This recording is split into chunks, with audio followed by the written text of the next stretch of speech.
Son, were we too harsh? Lu Yuji asked, feeling a pang of guilt. Influenced by traditional values, she feared being labeled unfilial or cruel if anything happened to her father-in-law. She worried about the village's potential judgment if they knew she had limited the payment. Don't worry, mother. We did our part. We were the first to pay our share. No one can fault us for that, I reassured her. I then handed her 200 yuan, claiming it was from hunting with Huzi, and told her to keep it hidden from my father. I knew my mother had sacrificed half her savings, and I wanted to ensure she felt secure. I felt no obligation to support my father, who had been absent and indifferent, but I felt a deep duty to my mother. I was more than willing to provide for her to ease her burden. Lu Yuji beamed, accepting the money and praising her son's thoughtfulness. By giving her 200 yuan to replace the 100 she spent, I ensured she came out ahead. As I walked away, I felt uneasy, sensing that my grandfather's illness would lead to further complications. Meanwhile, Su's father arrived at the hospital and approached the payment window. The nurse demanded 300 yuan for initial treatment, warning that care would stop if payment wasn't made. Su's father explained that he could only pay his share, as his brothers were still gathering their portions. He hoped to keep the family's internal disputes private. The nurse, accustomed to such family dynamics, understood the situation. It was a common occurrence for them. She accepted the payment, noting it would cover 3 days, and urged him to secure the rest quickly for a full recovery. Su's father thanked her profusely. He handed over the money, received the receipt, and headed to the doctor's office. After finalizing the paperwork, he returned to the ward where his eldest brother was waiting. He showed the receipt to his brother to clarify the situation. The eldest brother immediately lashed out, accusing Su-hee of being petty and cold-hearted. He argued that saving their father should take precedence over splitting costs. He pointed to Su-hee's son's wealth, demanding why he couldn't just pay the full amount. He pressured Su-hee to act as a cushion for the family's financial crisis. Claiming poverty as a simple farmer, the eldest brother insisted he had no way to raise his share. He demanded Su-hee pay the full amount now, promising to repay him later.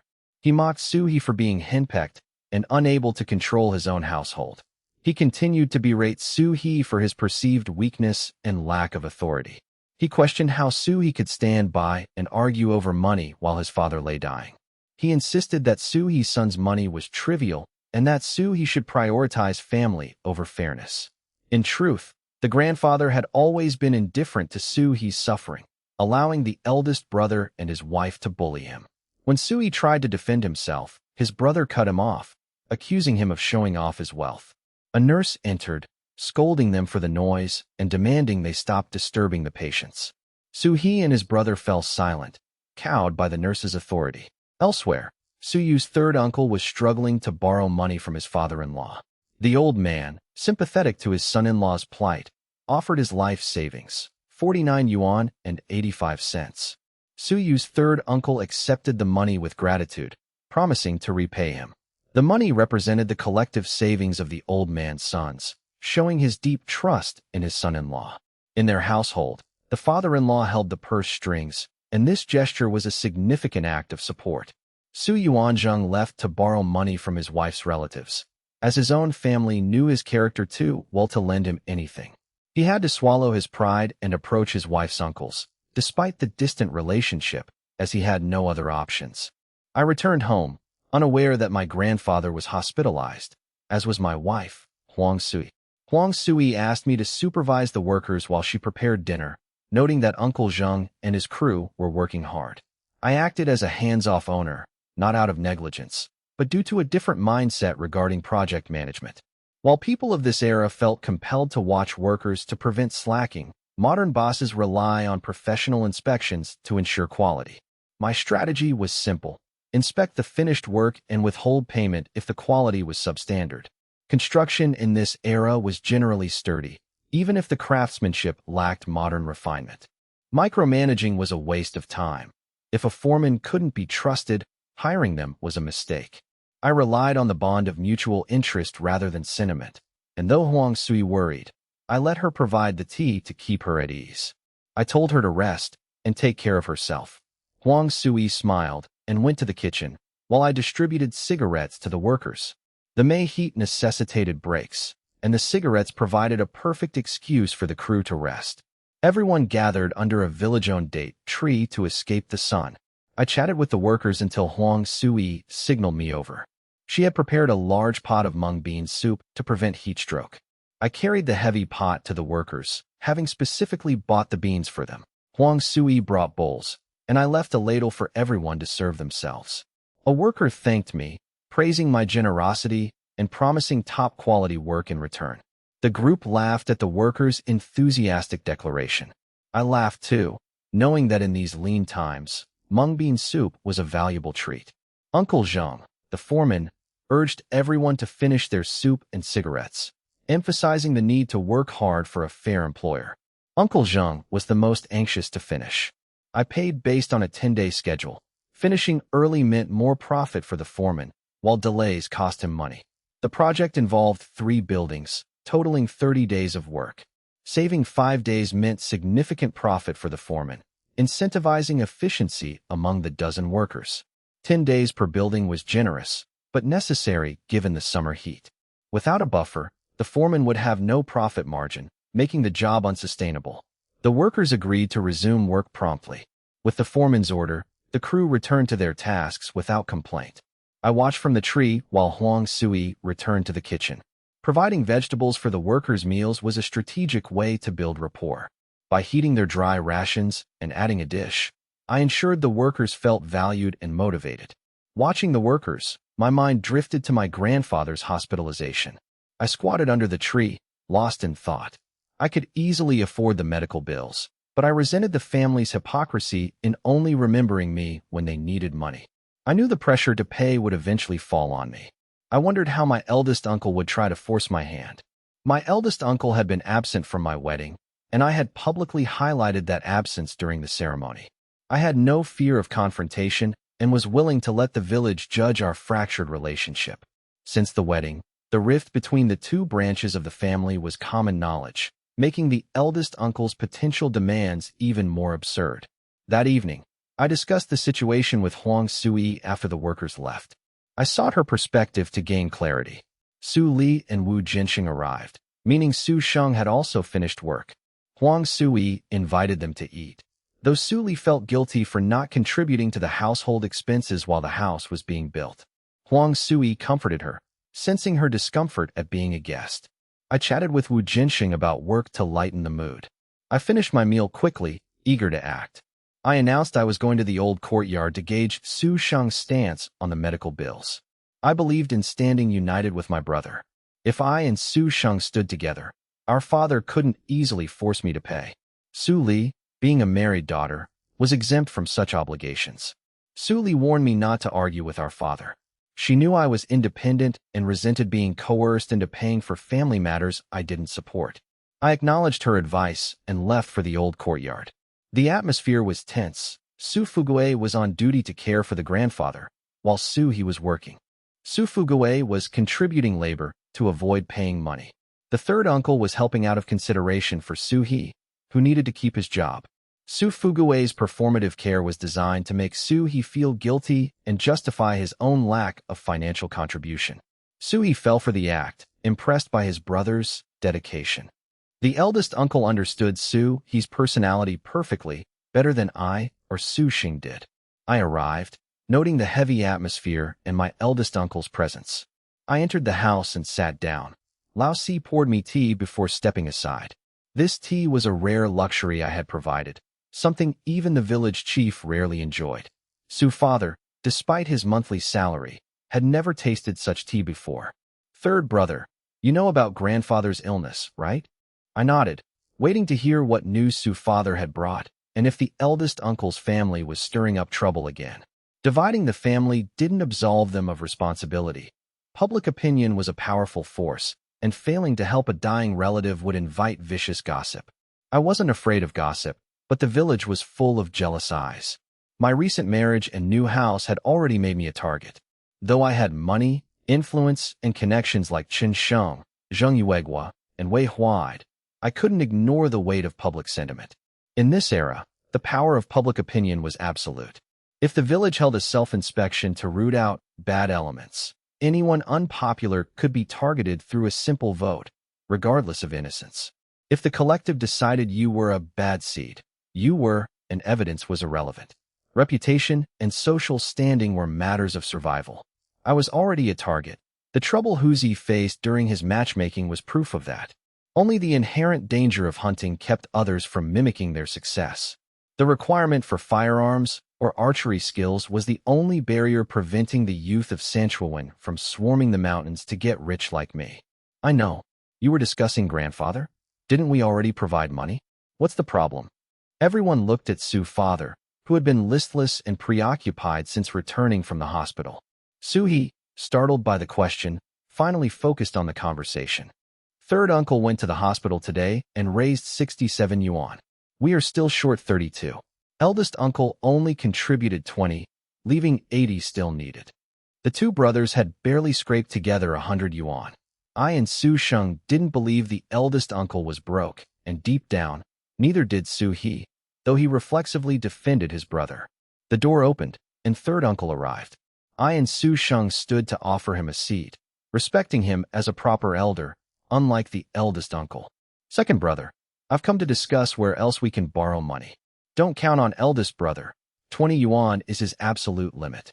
Third uncle had spent the day at the hospital, trying to convince eldest brother to contribute more to reach the 100 yuan goal.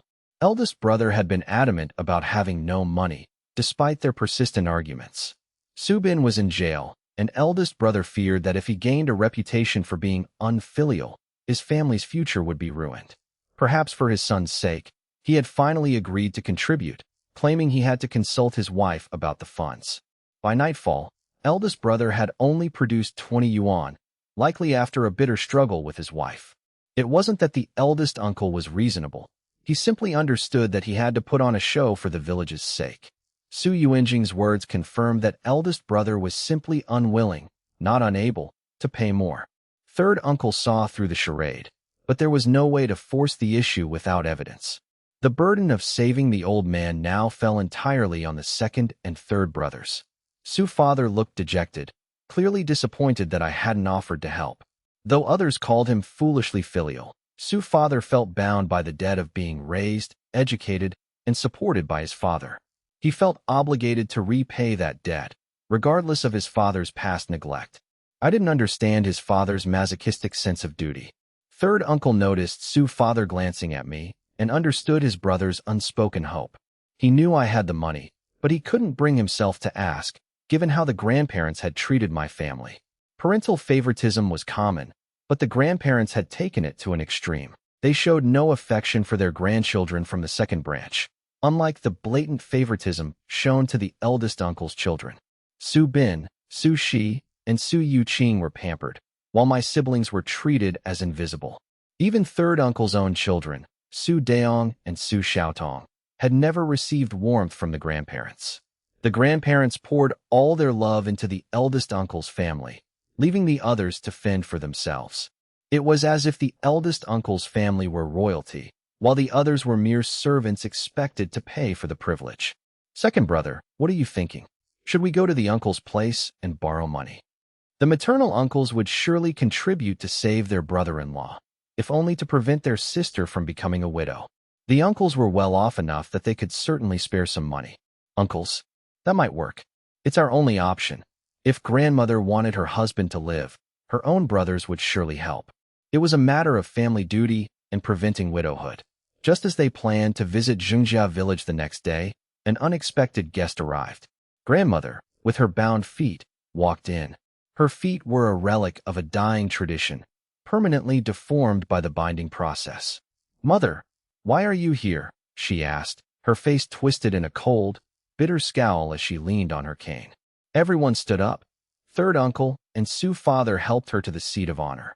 Everyone rose except for me, who remained seated. Grandmother glared at me, her anger simmering at my lack of respect. She shoved Suhi aside with her cane and sat down, eyeing the food on the table with disgust. You ask why I'm here? Your father is lying unconscious, and you're here stuffing yourselves with meat. Second brother, have you raised the money? How can you eat while your father is dying? She hammered the table with her cane, demanding an answer as silence filled the room. I remained silent, unwilling to let my grandmother target me. The old lady was untouchable. Even if his father and uncle knew she was biased, they wouldn't forgive me if I caused her health to fail. It wasn't just about filial piety. It was a natural instinct not to watch one's mother be bullied, and their family hadn't reached the point of total estrangement. As a grandson, I had no say. My only goal was to keep the conflict away from myself. I wouldn't stop his father from being filial, as interfering would only create a lifelong enemy. "Mother, we're trying, but times are hard for everyone," Su's father stammered. The old lady scoffed. "Hard for everyone? Your house is wine and meat.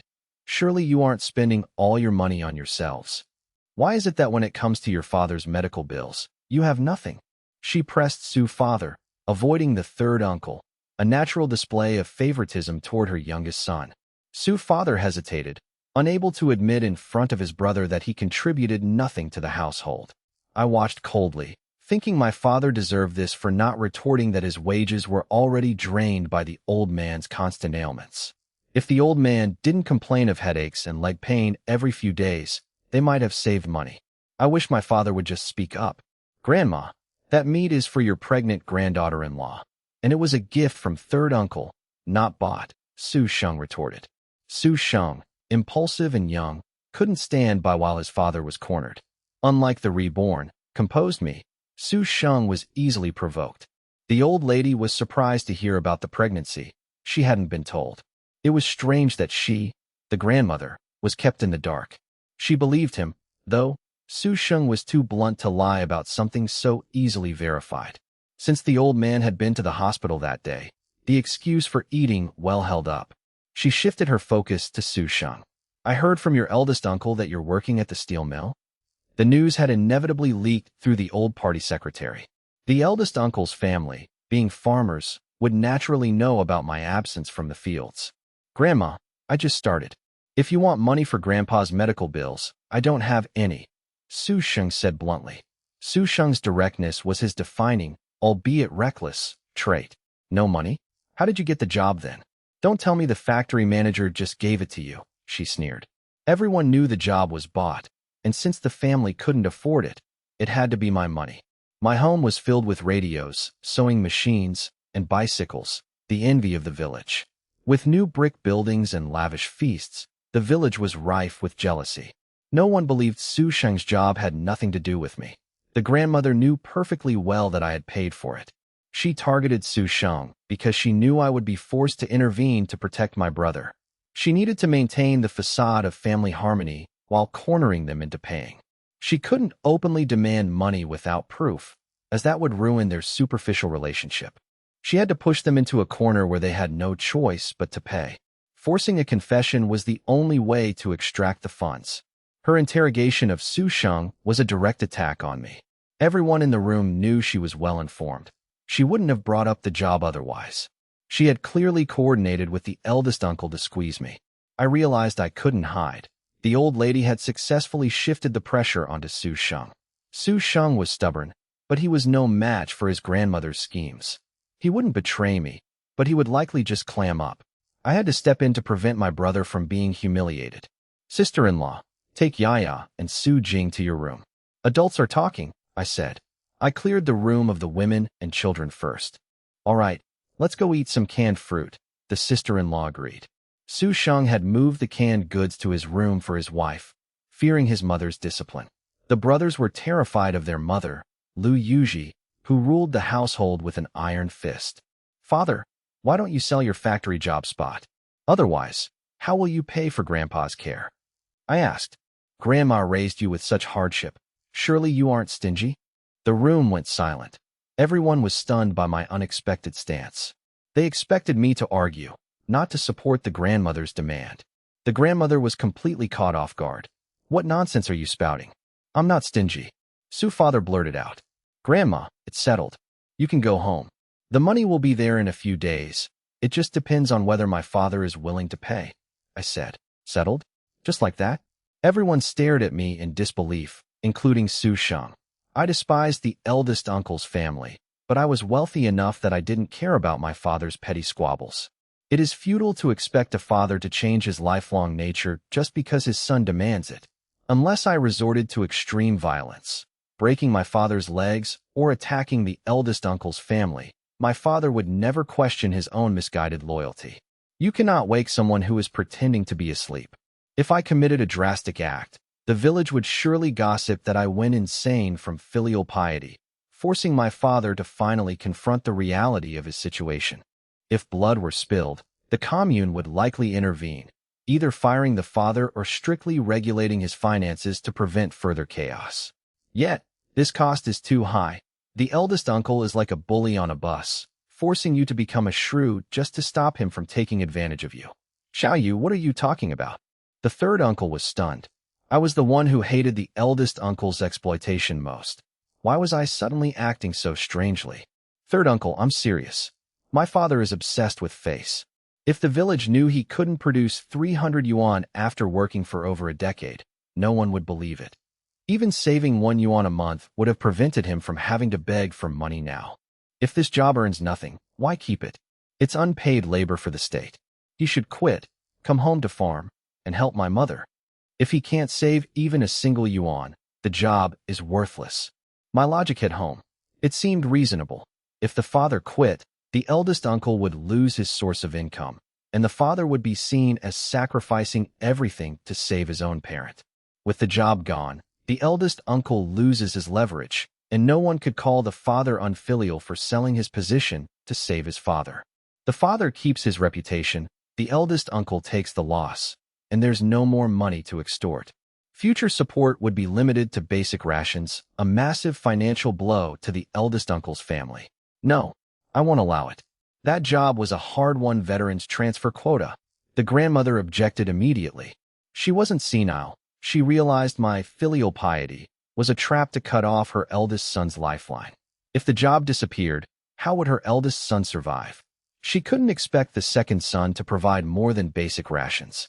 Even the most obedient son has a limit. He wouldn't let himself starve just to feed his mother. I was trying to destroy her long-term security. Grandma, the job doesn't make money. Saving lives is urgent. We can't worry about temporary losses. We are saving grandfather, no matter what. I projected an aura of intense, performative filial piety. Only the grandmother knew I was actually cutting off her source of wealth. I said no. You can borrow money, but you cannot sell the job. People will think we are cruel to your father. The room turned absurd. I insisted on selling the job to save the grandfather, while the grandmother fought to keep the job at the expense of her husband's life. The grandmother clearly valued the job over her husband's survival. The onlookers were bewildered to see the exploiter acting as the voice of reason, while the rebel acted like a ruthless opportunist. The third uncle realized the truth. His mother wasn't just biased. She was calculating. He felt a deep sense of disappointment. His mother cared only for maximizing profit, not for his father's life. This opened his eyes to the bitterness of the second brother's situation, working hard for years only to have the fruits of his labor stolen. It wasn't just favoritism, it was systemic exploitation. They were debating how to slaughter the chicken, the father, to get the most eggs. The third uncle found the entire concept of their family affection utterly hollow. Lu Yuji, though confused, realized that having the father home to help on the farm was more practical than a job that yielded no money. She joined the fray, arguing against the grandmother, who was now furious that her future support was being dismantled. Without the second brother's income, the grandmother worried about her eldest grandson's future marriage prospects. In a world where money is tight, a man with no funds, especially an ex-convict, has no chance of finding a partner.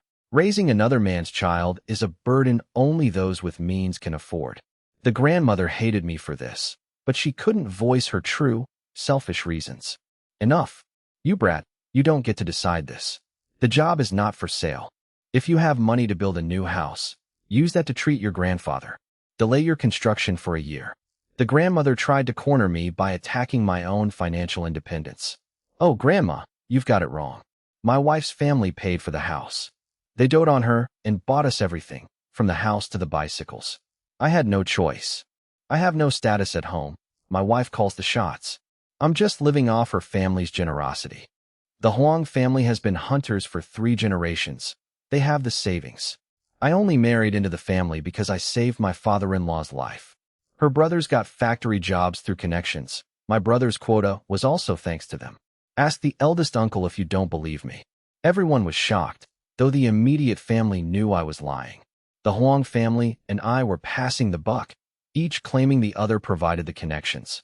If the eldest uncle investigated, he would find two facts. The Huang brothers were protective, and they were veteran hunters. These facts would lead him to believe my story. People often find it easier to believe in the success of others if it's attributed to mysterious connections or hidden family wealth. It was easier to believe the Huang family had the money than to admit I was naturally gifted. Human nature is such that people struggle to accept the sudden success of those they know. They prefer to belittle acquaintances to avoid feeling inferior, unable to accept that someone from their own circle has surpassed them. Furthermore, the eldest uncle would naturally project his own mindset onto the situation. Would he ever spend money to buy 2 job quotas for his brother-in-law? Certainly not. He would conclude the Huang family acquired 3 quotas, intending 1 for me, but the short-sighted me, preferring the earnings of hunting, handed my quota to my older brother. I likely paid my brother-in-law for the transfer, while the quota was a gift to the sister's husband. Redirecting it to the brother would definitely require compensation. 500 might be an exaggeration, but 300 is a reasonable estimate. Since the eldest uncle doubts my ability to secure such quotas, my excuse provides the perfect narrative for him to believe. In that case, can you borrow money from the Huang family to help us through this crisis? The grandmother was clearly still hoping to exploit the connection. Even if she hadn't verified the truth, my suggestion to ask the eldest uncle to investigate gave the story enough weight that she felt a loan of a few hundred yuan should be feasible. Grandma, you're putting me in a tough spot. They've already helped us so much, between the quotas, the house, and the bicycles. Even a family of hunters has no savings left. As for the construction costs, that money went directly to Uncle Zheng. Since he's your own kin, why don't you ask him to refund it? We can just stop building the house. You? The grandmother trembled, unable to retort. If she pressured her own relative, Uncle Zheng, she risked alienating her family. Without their support, she would lose face, and they might even stop sending the traditional 4 dishes to her funeral. The thought of being a laughingstock at her own funeral was terrifying.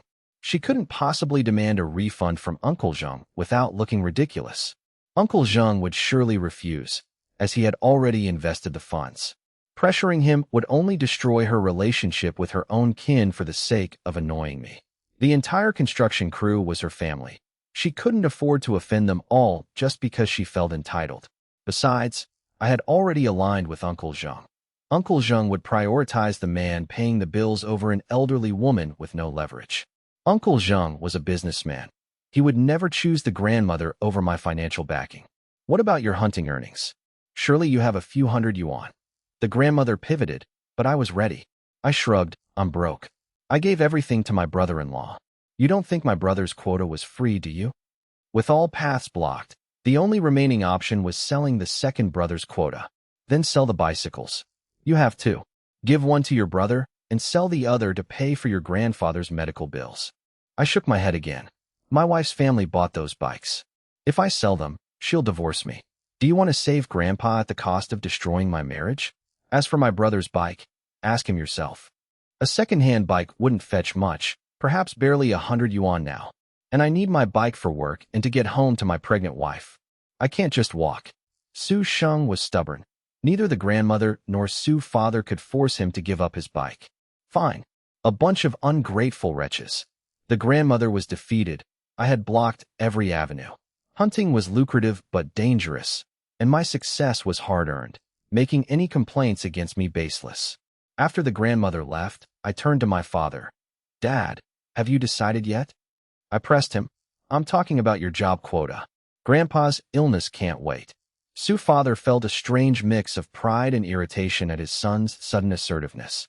He knew I was manipulating the situation, yet the logic was sound. Stop playing games. I didn't call you out in front of your grandmother, but don't push your luck. I smirked. I hadn't lied about the money, only the source of the quotas. Dad, I didn't lie. I just told Grandma that to stop her from trying to sell my brother's quota. I really have no money.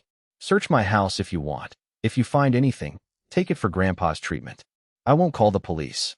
I kept my savings in my space. Even if they found my wife's small purse, it wouldn't be enough to matter. Seeing my confidence, Su's father began to believe me. I had spent so much on the house and quotas that I likely was tapped out. If I was broke, the only way to save the grandfather was to sell Su's father's own quota. He wouldn't sacrifice his eldest son's future, and he certainly wouldn't let his mother dictate his life. Dad, think about it. If you decide to sell, I'll tell the village chief. Selling to someone in the village might earn us some goodwill for future construction. Su's father scoffed. He knew everyone at the brick factory better than anyone. However, the idea of an auction was intriguing, even if it wasn't standard procedure. The village chief would know exactly who in the village had the capital and interest. While the brick factory's wages were often delayed and benefits were mediocre compared to city jobs, it was still a steady position. Large-scale factories like the steel mill or textile mill offered better benefits and housing, but were harder to enter. Despite the lower quality of the brick factory job, demand remained high. Rural residents lacked the connections to intercity factories, and selling quotas was technically illegal, making it a closed market. Furthermore, city factories required a level of literacy that many rural residents lacked. Unless one had a high school or university degree, crossing that class barrier was nearly impossible. A university degree was a golden ticket, guaranteeing higher pay and office positions compared to veteran workers. University graduates were often fast-tracked into finance or procurement departments, bypassing the shop floor. In this era, education represented limitless potential, and the first generation of post-exam university students were highly prized. You're back? Why so late? I returned home to find Huang Sui waiting. My sister and brother-in-law had already retired. Give me your private savings, I urged. I'll hide them so Su's father doesn't find them and take them for medical bills. Huang Sui rolled her eyes. Su's father was passive, but he maintained his dignity and would never stoop to searching his daughter-in-law for money. Regardless, she handed over a small purse containing her savings, both her pre-marriage earnings and the money I had given her. As the only girl in 3 generations, she had always been doted on and easily saved money. She had over a dozen yuan of her own, plus the hundreds I had given her, totaling nearly 1,000. I pretended to go out to hide the purse, actually tucking it into my space, then returned to discuss the factory job quota. Huang Sui was stunned to learn I had blamed her family for the quota. Why drag them into this? She asked. Don't worry, I reassured her. Your village chief knows your family's situation. Eldest uncle has no authority to investigate, and neither the police nor your village chief will entertain his nonsense. Rest now. Tomorrow, we sell my father's quota. I chuckled. Huang Sui was baffled by my obsession with selling my father's job despite my own wealth, but she trusted me and decided to let me be. I wondered to myself, really, let me be? At dawn, I visited the hospital to check on grandfather, then paid the remaining 30 yuan of the medical bill for third uncle. I returned to the village and handed the receipt to third uncle, who asked in confusion, Xiaoyu, what is this? I heard third uncle was short on cash, so I covered the difference. Now, we're just waiting on eldest uncle's 80 yuan. The rest is out of our hands. But, I sighed, knowing third uncle's dilemma. Like my own father, third uncle recognized the grandparents' blatant favoritism but couldn't bear to let them suffer. Ultimately, despite the family strife, they couldn't bring themselves to watch their parents die. Just as in romance, the one who cares most loses. Family dynamics are the same. Look at eldest uncle. He remains completely unaffected. Third uncle, do you want to work at the brick factory? Su Yuanjing was stunned. He had assumed my earlier suggestion to sell his father's job quota was just a joke meant to provoke him. How could that work? If eldest brother gives me his spot, what happens to him? I can't just steal his job. Third uncle refused. Unlike eldest uncle, who clung to the second brother's quota, third uncle remembered how my mother had to kneel at the gate and cause a village-wide scandal just to force the village brigade to intervene and save that quota. Even after Lu Yuji secured the spot, Su's father refused to contribute a cent to the family, working for free instead. Lu Yuji only stayed for the sake of the children. It was then that Lu Yuji chose to separate her finances from Su's father's to prevent the family from starving. I remembered when I first arrived, my younger sister's constant refrain was, I'm hungry. It was my mother who held the family together, not my father. I never complained about the poverty, knowing my mother sacrificed everything to feed them. How could I blame her for their hardship? So what was the point of this quota? To fuel Su father's performative filial piety? Better to give it to third uncle, who would actually be grateful and use the income to put his children through university. I intended to reclaim the dignity my mother lost when she knelt for that job quota. The eldest uncle's family had manipulated Su's father into working for their benefit, a betrayal of my mother's sacrifice that I could not forgive. Since Su's father failed my mother by yielding to the eldest uncle, I decided to destroy the job quota entirely.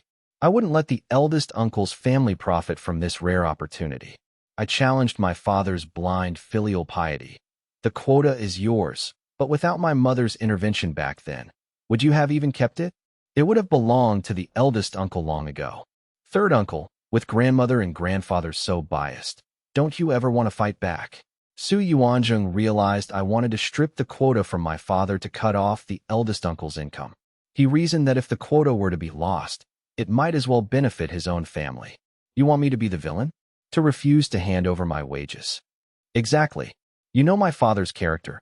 I don't expect him to change. But you are different. You can say no. Third uncle was indeed independent. He handled his parents by offering direct care, like taking them to the hospital for medicine, rather than handing over cash, effectively neutralizing their demands. Third uncle's refusal to give cash made him difficult to manipulate, unlike Su's father, who crumbled under his mother's slightest pressure.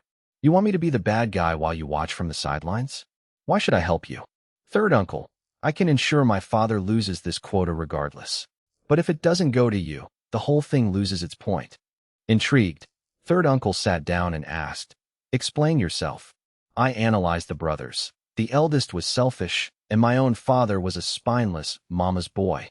Third uncle, however, was different. He had prioritized the education of Su Daong and Su Xiaotong, despite the village prejudice against educating girls. While others argued that girls should work to support their brothers, third uncle defied tradition. He believed in merit. If his children had the ability, they would study. If not, they wouldn't. He worked himself to the bone and borrowed money to ensure they could attend university, a rare and commendable trait for the era. Third uncle possessed a strong moral compass, standing in stark contrast to his selfish eldest brother and weak-willed second brother. First, you are my third uncle. If the quota must go, it should stay within our immediate family. Second, I want my father to see how a real man handles his own family's affairs. Third, the Gaokao will return soon. Don't you want Daong and Xiaotong to attend university? The costs are immense. Can you really rely on borrowing from relatives for years? How will you pay them back without a stable income? By playing the villain, you save your children's future and punish the eldest uncle's greed. Why wouldn't you do it? Third uncle understood. I would secure the quota and offer flexible repayment terms, whereas traditional lenders would demand immediate, impossible returns.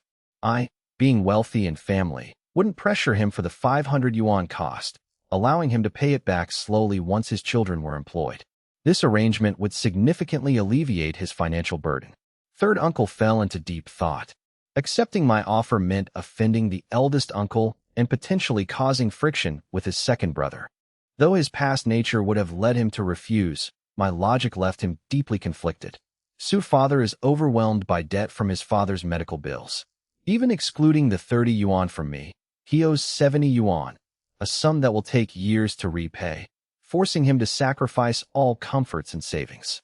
He worries about the potential restoration of the Gaokao. If it happens, he cannot let his children's futures be sacrificed for his debts. He is torn between his filial duty and my proposal. Accepting the deal would clear his debt in 6 months, securing his children's education funds. With a stable job and money, he would no longer need to gamble his children's future. Even if the Gaokao returned tomorrow, he would have the financial standing to borrow money if needed. Fine. You planned this all along, didn't you? Luring me into this. Though he agrees, third uncle is annoyed at being manipulated by his nephew, feeling his dignity bruised by being seen in such a desperate state. I retort that the job is wasted on eldest uncle's family. By giving it to third uncle, he can at least afford to educate his children and contribute to the country. I warn that eldest uncle's family is cursed by greed, evidenced by his son being in prison, and they cannot handle the wealth of this job. Third uncle laughs. teasingly asking me to clarify things if Su's father refuses to acknowledge him as a brother later. It is a joke, but it reveals third uncle's helplessness. He would never entertain such absurdity if he had another choice. Ultimately, third uncle chooses his own children's future over the risk of debt. If his brothers disagree, so be it. He feels he has done enough for his father by exhausting his savings. He owes no one further explanation. With third uncle secured, I rush to the old courtyard. Since the brick factory is slow, Su's father's leave is easily granted. I press my father. I've found a buyer. Just say the word, and the money is yours. I continue to pester my father to accept the deal. Su's father still wants to borrow money. I suggest taking eldest uncle along to hold him accountable for the debt. I note that third uncle has already paid his share of the medical costs. This leaves only eldest uncle's share outstanding, making it his responsibility. I don't object, knowing the attempt will fail. I have already instructed third uncle not to act as a guarantor. Without a guarantor, no one will lend to Su's father, whose lack of savings and eldest uncle's selfish reputation make them poor credit risks. Relatives are rarely willing to lend such large sums to a brother-in-law. Grandmother's poor relationships with her own kin further ensure that no help will come from that side. Su's father remains optimistic. Third uncle paid his share, so only 80 yuan remains. I'll ask your eldest uncle to cover it. I scoff internally at my father's naivety. I decide to accompany my father to ensure the plan unfolds, wanting my father to experience the full betrayal of his family. I want my father to realize that while he sacrifices everything, his brothers are merely using him. Su's father needs this harsh reality check to break his delusions about his family. Only by being fully betrayed will Su's father finally see the truth. I am determined to force my father to either collapse or save himself. I want to see if my father will still preach family harmony after being stabbed in the back by everyone he trusts. I'm going to find your third uncle and eldest uncle now. Su's father leaves, still clinging to his pride and his job, refusing to mention selling the position. I watch him go with a smirk. My dear father, you're selling that job today. Everyone is on my side now. I follow closely to ensure nothing goes wrong. As expected, eldest uncle refuses to take on the debt and acts like a rogue. The brothers agree that Su's father must bear the burden, while third uncle remains silent as planned. Su's father asks eldest uncle to at least accompany them to borrow money for the sake of appearances. Eldest uncle agrees, planning to take credit for leading the effort while Su's father pays the bill. Eldest uncle deflects, claiming he needs money for his son's future marriage expenses. He even blames Su's father's son for his own son's imprisonment, claiming Su's father owes him. Su's father stays silent, realizing the futility of arguing. I follow them to third uncle's house, but stay back, trusting third uncle to handle the rest. By noon, Su's father returns dejected, having failed to borrow anything. I check in with third uncle to confirm the outcome. The relatives demanded all three brothers sign for the loan, which they refused to do. Eldest uncle refused to sign, knowing Su's father couldn't repay the debt. Since grandmother controls Su's father's wages, he has no actual control over his own money. Eldest uncle feared that if the debt went unpaid, he would be held liable by the authorities.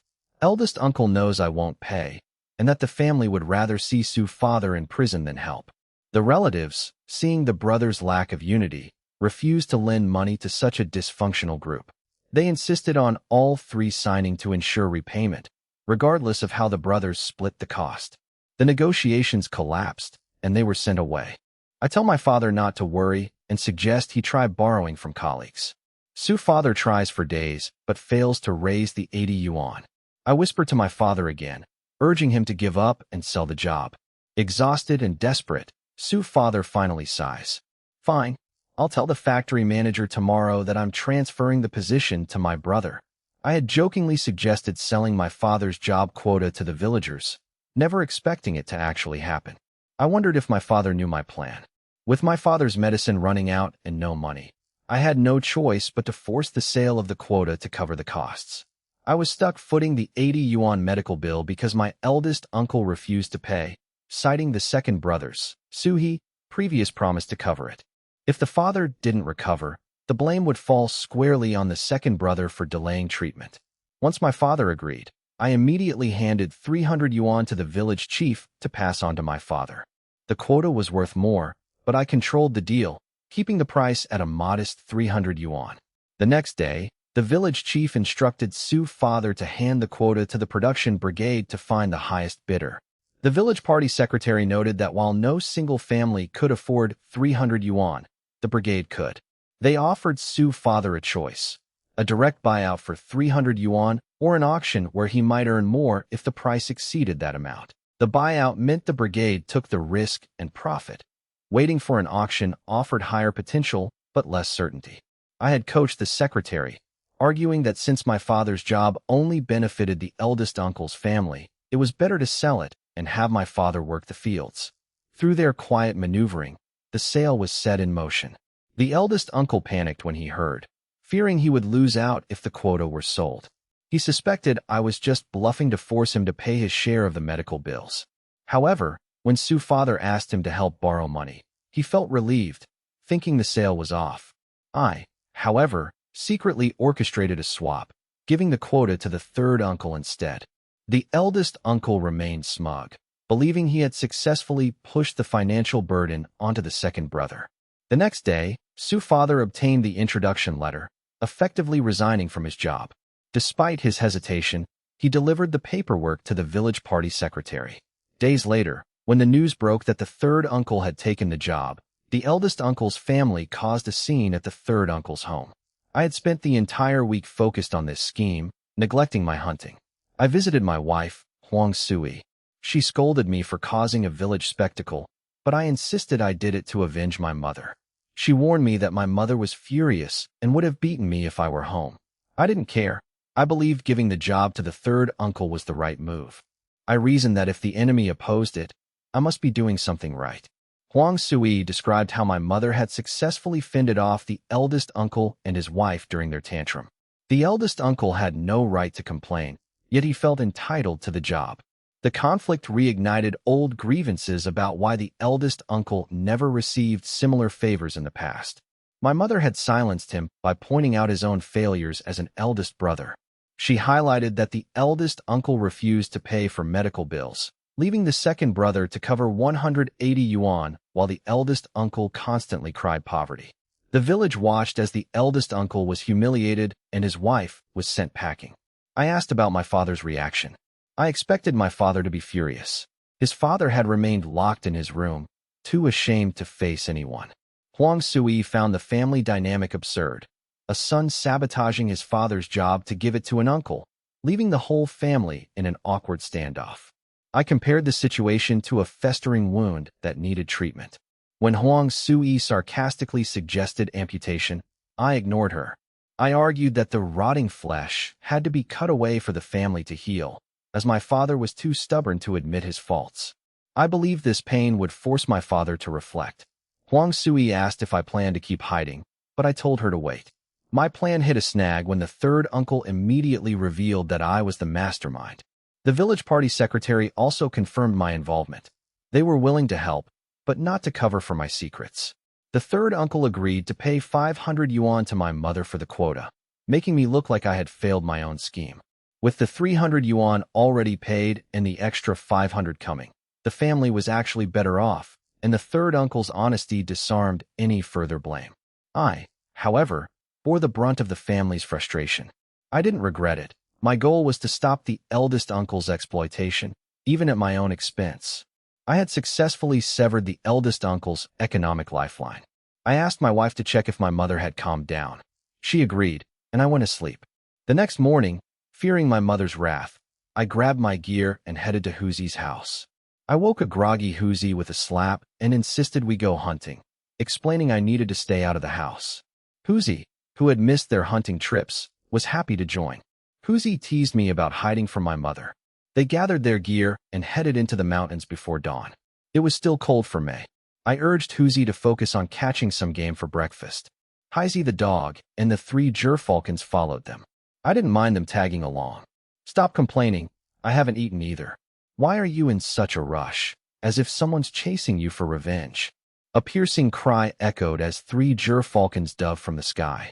Unlike Heizi, my gerfalcons are semi-wild. They hunt in the mountains when hungry and return once satisfied, requiring little maintenance. They've spotted prey. They're diving straight down, probably for themselves, not us. Let's go take a look anyway. It's a 4-pound hare. Your birds are incredible. They dropped it from high up to kill it. Impressive. The hare lay motionless as the 3 gerfalcons began to feast. I watched without interfering. Heisey approached, but a gerfalcon spread its wings and swiped, plucking a tuft of fur from the dog. Huzi laughed at the sight of Heisey being bullied. I called Heisey over and checked the wound. It was bleeding, proving the sharpness of the raptor's talons. It's fine. You tried to steal their kill. What did you expect? I patted the dog, signaling it to find its own prey if it wanted to eat. Heisey looked disgruntled but obeyed, heading off to sniff out prey. Huzi and I were in no rush to return home, regardless of our haul. As they followed Heisey, the dog suddenly bolted. I activated my 6 senses and immediately understood why. Let's go, we've found prey. I sprinted after Heisey toward a dense thicket. 3 pheasants burst from the brush. I fired 3 arrows in quick succession, pinning all 3 birds to the ground. Why are you standing so close? If I'd missed, you'd be dead. I scolded, swatting the dog. Heisey clamped its jaws onto a pheasant, refusing to let go even with an arrow stuck in it. Fine, I won't take it. Let go so I can pull the arrow out. Heisey released the bird but kept a suspicious, unblinking stare on it. I kicked the dog aside, retrieved the arrow, and tossed the bird back to it. Huzi arrived, panting. We ran that fast just for a few pheasants? I thought we'd found something big. Stop whining. Get some firewood. Let's eat breakfast before the sun is fully up. Huzi gathered wood while I prepared a fire. I plucked and gutted the pheasants while waiting. Yuji, I'm back. How should we cook these? Mix some mud. We're making beggar's chicken. It's faster. Huzi wrapped the birds in large leaves and mud, then tossed them into the fire. An hour later, they enjoyed their meal. Too much chili powder, I noted. So, how's that engagement going? Idle chatter was a welcome distraction. It's settled. My dad and I went to the black market, bought a bicycle coupon, and got the bike. It's part of the bridal gift. I nodded. Good. When's the wedding? Early next month, after the harvest. June was a logical time, as the harvest would be finished. I'll help out. Shinguer probably can't get time off work. Huzi punched his arm. You coming is enough. I won't hold it against Shinguer. After extinguishing the fire, they grabbed their rifles to hunt. Everything's moved to the deep mountains for the breeding season, hasn't it? Nothing but hares and pheasants. Likely. They don't want to be disturbed. Should we go in? No. During breeding season, animals are volatile. Even rabbits will bite. I explained the reshuffling period. Animals gather to breed. Wolf packs are the same, though only the alpha mates. They gather while chasing prey and inevitably clash with other packs. So, larger packs annex smaller ones to claim the females? Huzi asked. I nodded. Exactly. It leads to riots. Dominance must be established, making annexation inevitable. This chaos affects all species, triggering widespread aggression among males. Breeding season is essentially a riot season. All males are on edge. Getting caught by a large wolf pack would be fatal. That's why experienced hunters avoid the mountains now. Even the bucks are dangerous. They spent the day on the mountain fringes, finding several gathering spots. Which batch is this? I hoisted the catch into a tree, camouflaging it with branches. The third. One more, and we're done. We can't carry any more. They had already stashed 600 pounds of game across 3 locations. The fringes are dangerous but productive, I remarked. Huzi looked at Heisey, who had barely escaped a wild boar herd earlier. I had saved the dog by shooting several piglets. Hundreds of boars charging. I thought they'd knock the tree down. Huzi shuddered. His tree had been dangerously thin. Stop scaring yourself. You chose the thin tree. I laughed. I checked Heisey for injuries. The dog had been gored but was lucky to be alive. See the path they trampled? They broke everything in their way. Breeding season makes them reckless. If we hadn't found trees, we'd be dead. 5 bullets wouldn't stop a herd like that. Huzi sat by a tree, wiping sweat from his brow. I was just hoping for a small haul, but who knew I'd run into a mass migration of traps? Enough, stop complaining. Let's rest, scout the perimeter, and head back while it's still light. After a brief rest, the 2 cautiously resumed their hunt. That wild boar chase was intense. I scaled a tree several meters high in a flash. I couldn't have done that before. Pressure really brings out human potential. Huzi rambled on while I ignored him, focusing on the scents in the air. I hadn't activated my sixth senses earlier because Heizi's warning saved me from the torture of smelling the foul, overwhelming odors of the forest. I could isolate a single scent, but without full activation, it was useless. I needed my sixth senses fully engaged to distinguish predators from the chaotic background noise of the woods. Since full activation was sensory torture, I only used it periodically to avoid another boar ambush. I could rely on my superhuman strength to escape, but Huzi wouldn't be so lucky. A rifle wouldn't deter a boar pack, and I couldn't protect Huzi while relying on brute force alone. Heizi's survival was pure luck. Look, brother, you movement. Huzi, watching Heizi closely, noticed the dog's ears twitch toward a specific direction. I only used my sixth senses like a radar to avoid large herds.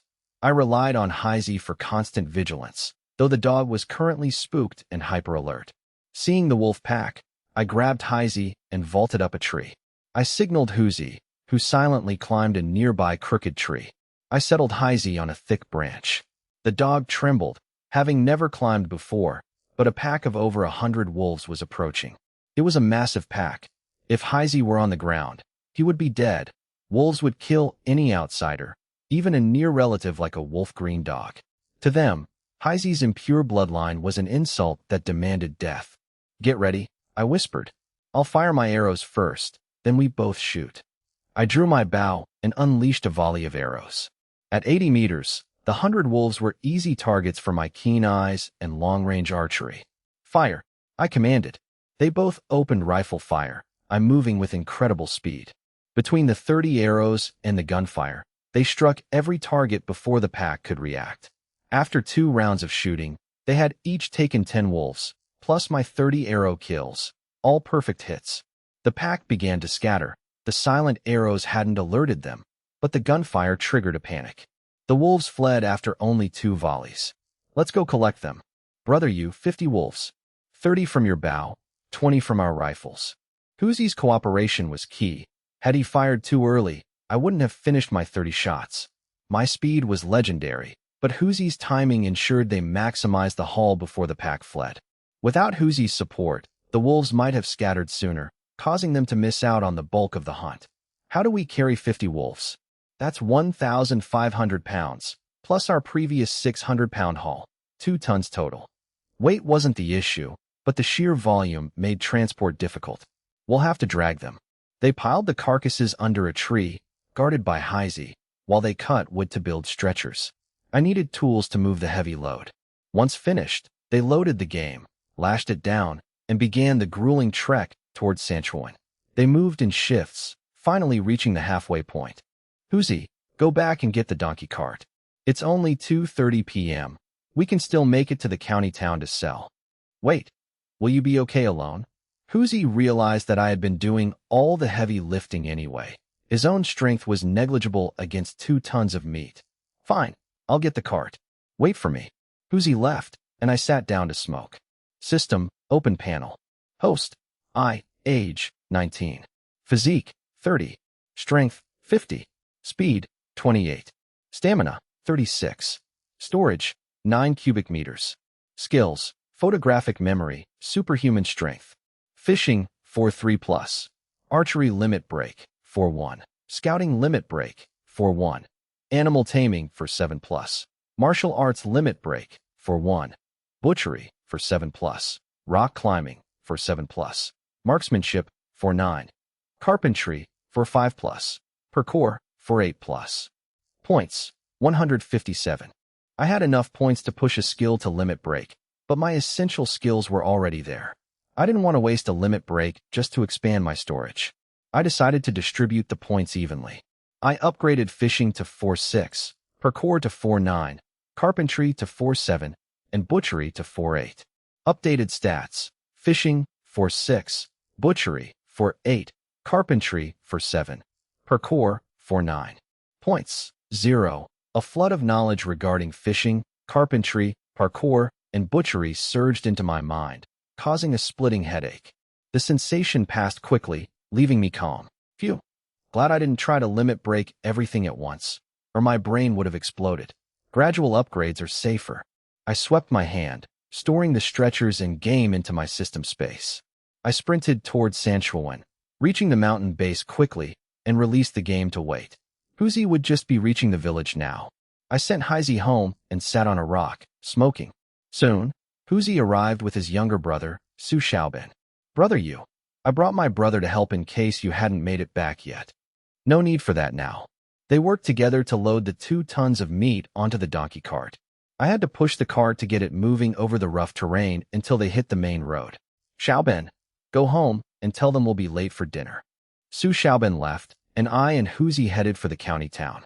They decided to head to the steel mill. They hadn't provided meat to Zhengyu Kingdom in a while, and it was time to return the favor. With a full cart of meat, they set off for the steel mill. Huang Shan and Huang Hai walked to work at the new factory, tired but functional. Wait here, I'll talk to the guard, I told Huzi. I didn't know the security staff at this new facility. I only recognized Zheng Yuegua. Stopped at the gate. I requested to see Zheng Yuegua. Zheng was my only contact. Wei Huai remained at the main factory. Without Zheng, the kitchen staff, who could easily embezzle meat, would likely ignore me. The kitchen staff didn't care about the workers' meat shortage and wouldn't bother with an outsider. Zheng Yuegua? Which workshop? The guard asked. I realized the guard was new, just like the factory. He's in procurement.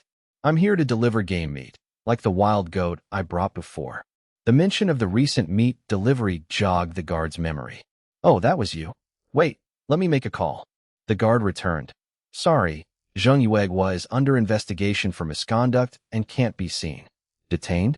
Is he in the security department or the police station?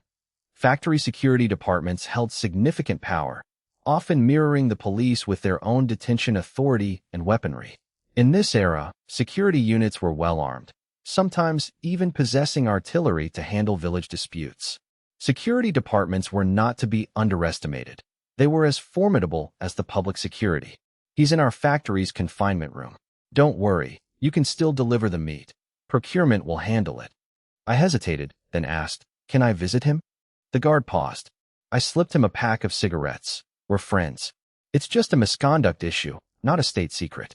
Let me see him. I can't just ignore a friend who helped me get this business. The young guard eyed the filtered cigarettes. I'll ask the captain. If he agrees, you can go. I agreed. Soon, security and procurement arrived together. The captain says you can visit, but it must be brief and supervised. I nodded. Wait, you're the meat supplier? I'm Deputy Section Chief Wei Guoqing. What's this about? Procurement intervened. I'm visiting a friend. We'll discuss the meat later. I ignored Wei and left with the guard. Wei looked annoyed, eyeing the pile of meat on the donkey cart with greed. Wei approached Huzi, who was guarding the cart. Meanwhile, I entered the confinement room for 5 minutes, finding a disheveled, hopeless Zheng Yuegua. I lit cigarettes for Zheng and the guard. I was framed, Zheng lamented. Drank with colleagues, woke up with a woman in the room, and got caught in a setup. Who were you drinking with? Who is the woman? I asked. Zheng didn't know who would target him, only that he drank with colleagues and the eatery owner. Zheng recalled Deputy Chief Wei Guoqing had tried to recruit him, but he had refused to pick sides. Zheng had no other leads. Time's up, the guard announced. The guard stepped away, giving them privacy. I left 2 packs of cigarettes for Zheng before departing. I suspected Wei Guoqing. As a deputy section chief, Wei was powerful, and I couldn't risk a direct confrontation. Loyalty was rare, but dangerous. I couldn't just abandon Zheng. Attacking a state official would bring the police down on me. But the eatery owner was a different story. She was vulnerable. If she wasn't Wei's wife, I could pressure her to confess. I headed back to the gate, hearing Huzi. I don't decide, my brother Suyu does. Talk to him. I approached. Chief Wei, nice to meet you. They shook hands, exchanging pleasantries. Both men sensed the other's cunning. Wei grew impatient. Su, Zheng handled your meat, but I can too. I'll pay 5 cents more per caddy. This was a significant markup. Selling elsewhere was difficult due to distance and logistics. The price was high enough to be suspicious, but low enough that it wouldn't trigger an immediate corruption investigation. Only a deputy section chief could authorize such a price, making Wei's offer uniquely tempting. Deputy Section Chief Wei, it's not that I'm ungrateful. But the price is an issue. Zhengyu Kingdom squeezed the price too hard last time. We agreed on an increase, and the price you offered is the same as his, so? I was essentially saying that despite all the posturing, Wei Huaida's offer was no better than Zhang's, and at least I had a rapport with Zhang. Wei Guqing, a veteran bureaucrat, understood the subtext immediately. I wanted more money. I didn't realize that procurement department rules were rigid. Without official approval, no one dared to exceed market rates for wild boar. Only during severe shortages could a department authorize a premium, allowing agents to negotiate based on skill. Since no such directive existed, Zhengyu Kingdom couldn't have authorized a price hike, meaning I was bluffing. Wei concluded I was simply trying to gouge him. He couldn't call me out directly without ruining the deal, which would waste his entire plan. He decided to accept the meat, planning to squeeze the price later. He'd cover the extra few cents per pound out of his own pocket, a small price of a few dozen yuan for 2,000 pounds. He wouldn't risk a confrontation. He knew how to prioritize the bigger picture. Fine, I'll add 2 cents per pound. How's that? This raised the price to 0.87 yuan, with the deputy section chief paying the difference personally. He couldn't go too high, especially while the situation with Zhengyu Kingdom remained unresolved. Deal. I'll bring my men and the goods in for weighing. They bypassed registration, with the deputy section chief having the security department sign off on the entry. At the kitchen, Wei Guqing introduced a young man to me. This is Wei Dong. He'll handle your future deliveries. You two are young, get to know each other. The young man looked dismissive but offered a handshake. Despite the clear disdain in the young man's eyes, I smiled and shook his hand. Wei Guqing felt relieved, gave the young man some money, and departed. He had instructed Wei Dong to pay the extra 2 cents from his own pocket to keep the books clean. Wei Dong, though annoyed, obeyed his uncle's authority. I left Huzi and the kitchen staff to handle the weighing. Care for a smoke, Comrade Wei? I offered a cigarette. Wei Dong initially wanted to refuse, but seeing it was a peony brand, a decent, filtered cigarette, he accepted. It was a respectable brand, though not top tier. I lit it for him, then lit my own. I wasn't sucking up. I wanted to probe for information since the man shared a surname and a resemblance with Wei Guqing. I couldn't risk questioning the old fox, Wei Guqing, directly, as any slip-up might reveal my ties to Zhengyu Kingdom and trigger retaliation. Wei Guqing was only unconcerned because he thought my connection to Zheng was superficial. Still, Wei Guqing was likely the one framing Zheng, so I had to remain cautious. By acting greedy, I could earn money while keeping Wei Guqing's guard down. Their relationship was delicate. One wrong move would expose my true intentions.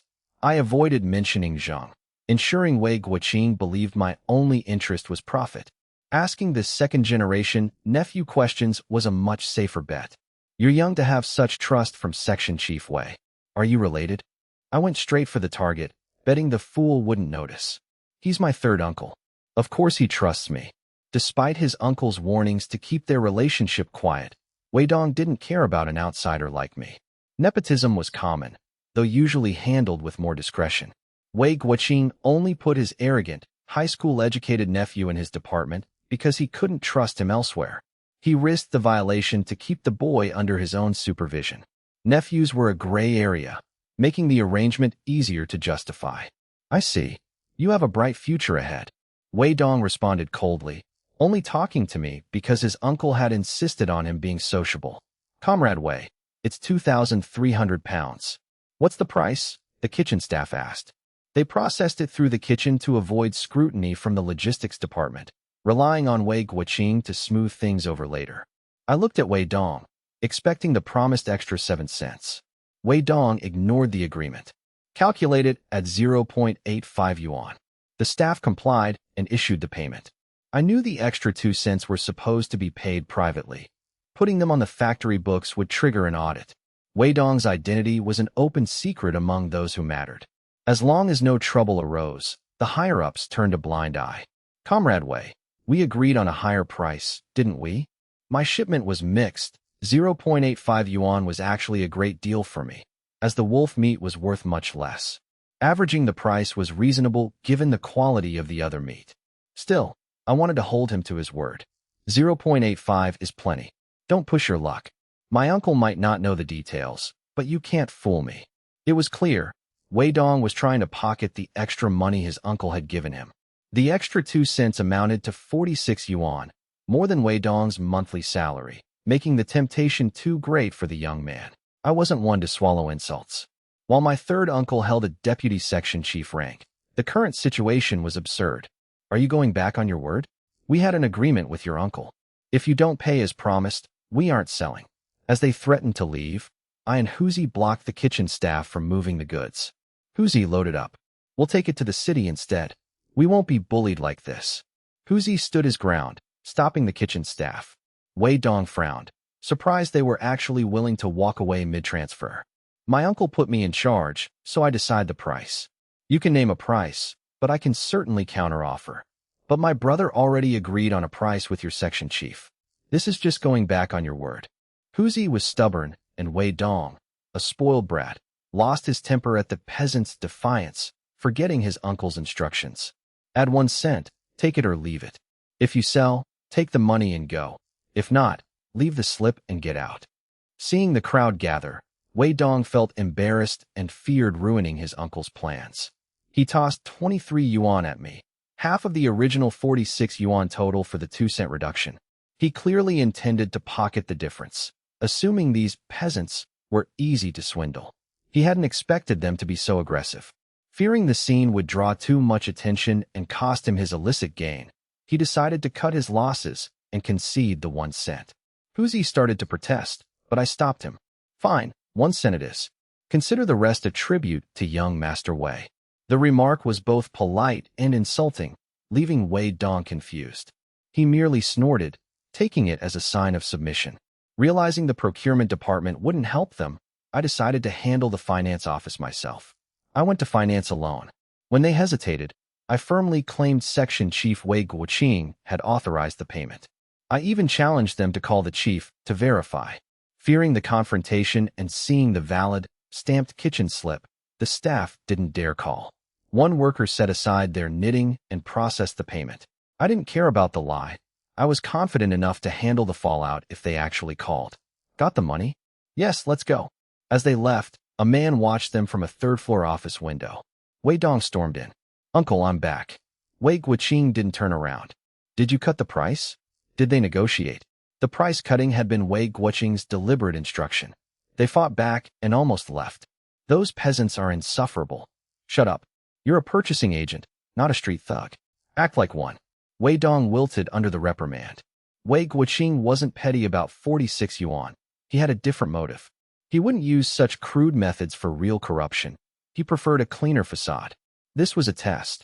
If I didn't care about the money, my previous performance was suspicious and I likely had ulterior motives. Brother you, why the rush? Huzi didn't grasp the deeper meaning, seeing the fight over 46 yuan as perfectly reasonable for their labor. He felt I was too generous to concede even a cent. Don't ask, just get us out of here. I found Wei Dong's behavior too cartoonishly arrogant for reality. I concluded it was a deliberate test, which was why I had refused to back down. I had forced the issue to avoid being manipulated. Wei Guoqing used his nephew to maintain a buffer. He could play the reasonable superior while his nephew played the villain. He could later apologize, appearing magnanimous while actually just correcting his own orchestrated mistake.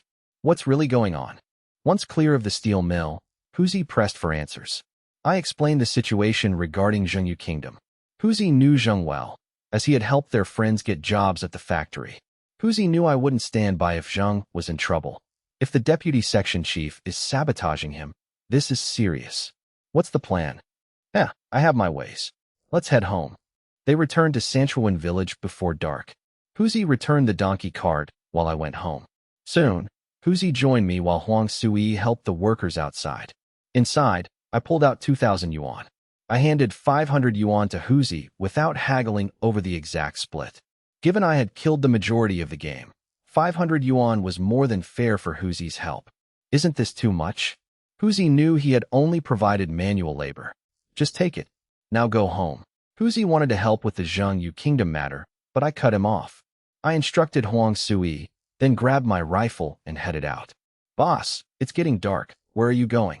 Huzi and I found a wild boar den. I'm going to see if I can bag one. At night? That's too dangerous. Despite their warnings, I insisted. Don't worry, I know what I'm doing. I walked boldly into the mountains, leaving them worried. Zhengjia Village is near the mountains, and the locals know the dangers of entering the forest at night. Don't worry, my husband has excellent night vision. He's just tracking some signs and will be back soon. Su Yu's wife reassured Uncle Zheng. Though concerned for me, Uncle Zheng felt helpless since the wife remained calm. He couldn't stop a man from entering the mountains. Uncle Zheng sighed, embodying the simple, genuine concern of his era, a stark contrast to the profit-driven nature of future generations. Meanwhile, I hid my gun in my space, circled around the mountain, retrieved my bicycle, and disguised myself before leaving the area. I moved cautiously to avoid detection, slipping back into the county town. I arrived at a house in a small alley and knocked on the door. A large man opened the door. Who is it? It's me, I replied. I had come to visit the local king of thieves, Peng Dali. Previously, when my wife was kidnapped, I had used Peng Dali's network to track the criminals, eventually taking brutal revenge and reporting them to the authorities. I had personally cut out the criminals' tongues, yet my deceptive appearance and their inability to speak allowed me to escape suspicion. You? Come in. I had previously earned Peng Dali's favor with lavish hospitality, securing my reputation as a generous friend. Though they lacked formal contact details, the mutual respect remained. Peng Dali clearly remembered me. Sit. Have you eaten? I sat in the courtyard, which was decorated with tea sets and flowers, making the thief look more like a refined hobbyist. After some tea, I stated my request. Peng Dali sent a subordinate to handle it. Don't rush, we'll have news soon, Peng Dali said. I waited patiently, asking, Aren't you curious why I'm asking about this person? Peng Dali shook his head. The less I know, the better. If you wanted me to know, you'd tell me. I nodded, respecting the unspoken code of the underworld. The subordinate returned, whispered to Peng Dali, and left. Peng Dali relayed the information to me. Thanks. I'll treat you all to drinks another day, I said, and Peng Dali saw me to the door. Once I left, the subordinate returned. Boss, he's a hunter. Why is he asking about Widow Lu so specifically? Should we follow him? Peng Dali glared at him. Lu Zi, don't ask questions. We take our cut for information, but don't get involved in his business. It'll get you killed. Peng Dali only provided public knowledge and refused to involve himself in whatever I was planning. Understood, Lu Zi replied, dropping the matter. I checked for tails before changing my route to leave the area. In a secluded spot, I changed my clothes, donned sunglasses and a beret, and headed toward my target. School let out, and children flooded the streets. I blended into the crowd, tracking one specific child. Once they reached a quiet area, I subdued the boy with a cloth soaked in anesthetic. I stuffed the unconscious boy into a sack and carried him away. Meanwhile, Widow Lu, the owner of a small eatery, began searching for her missing son. Her panic grew as she checked with neighbors and classmates to no avail. By nightfall, she was frantic. This Widow Lu was the woman who cooked for the Zhengjia Village group. My bold kidnapping was only possible because of the lack of modern surveillance. Since 24 hours hadn't passed, the police wouldn't accept her report. She had to rely on neighbors to help search. Exhausted and crying, she returned home late at night to see if her son had come back. Suddenly, I struck her from behind, knocking her unconscious, and carried her away. In a forest a kilometer away, I tied the mother and son to a tree, surrounded them with firewood, poured gasoline, and lit it. I left immediately. The fire was far enough not to burn them, but the heat soon woke the widow. Gagged and bound, she saw her son tied beside her. She struggled helplessly. As the heat intensified, she managed to use her bound hands to untie the ropes. She grabbed her son and scrambled out of the ring of fire, drenched in sweat. Exhausted, she tried to wake her son. After a tense moment, the boy finally stirred. They wept together. The boy was unharmed, merely drugged by the substance I had obtained from Peng Dali. Such items were easily acquired by the criminal underworld. Mom, you're poking me, the boy groaned. Relieved, she wiped his face, laughing through her tears. The boy pointed to her chest. Mom, what's that? He noticed a cloth bag hanging around her neck that had been pressing into him. She realized there was a bag tied to her neck. Don't be afraid. I'm here, she said, trying to calm herself. As a shrewd woman who ran a business, She knew she wasn't a fool. She realized the bag likely contained the answers to why they had been targeted, and with trembling hands, she prepared to open it. Widow Lu opened the cloth bundle with trembling hands, revealing a note and a bullet. Terrified by the threat, she gasped. She forced herself to read the note, which was written in crude, unrecognizable calligraphy. The contents terrified her. Fearing for her safety, she hurriedly packed her things and took her son home. Upon reaching home, she locked the door, still shaken by the encounter. While one might pity a widow, my actions were justified. She had conspired with Wei Guoqing to frame Zheng Yuegua for adultery, a serious offense. Adultery in this era was treated as a moral failing, often leading to public shaming, labor reform, and social ruin. Even without a formal marriage to break, her involvement in such a scandal guaranteed her own social and legal downfall. Such a scandal would destroy a man's life, alienating his wife, children, and family. My ruthless tactics were a response to the widow's own malice. I was merely turning the tables. I realized Zheng Yuegua was being framed due to Wei Guoqing's suspicious behavior. I acted to prevent an innocent man's life from being destroyed. Wei Guoqing's goal was to seize Zheng Yuegua's supply chain to pave the way for his nephew. Zheng Yuegua's ability to procure meat made him invaluable to the factory leadership, yet he remained unrewarded. Despite his importance, Zheng Yuegua was denied promotion because his position was a bargaining chip for the factory's internal politics. The procurement section chief's position was tied to the deputy factory chief's influence, necessitating political favors. Zheng Yuegua lacked a patron, making him vulnerable. If his supply chain were controlled by Wei Dong, the nephew of the deputy section chief, the political dynamics would shift. Zheng Yuegua had been denied even basic rewards like outstanding employee status, receiving only empty promises. I suspected Wei Guoqing intended to usurp the supply chain for his nephew's benefit. A procurement officer's true power lies in their supply source, which is portable and essential for survival. The factory needed competent people, but political maneuvering often prioritized nepotism over merit. Since Zheng Yuegua couldn't be easily recruited, Wei Guoqing decided to eliminate him. Wei Guoqing assumed that if he removed Zheng Yuegua, he could eventually intercept the supply chain from me.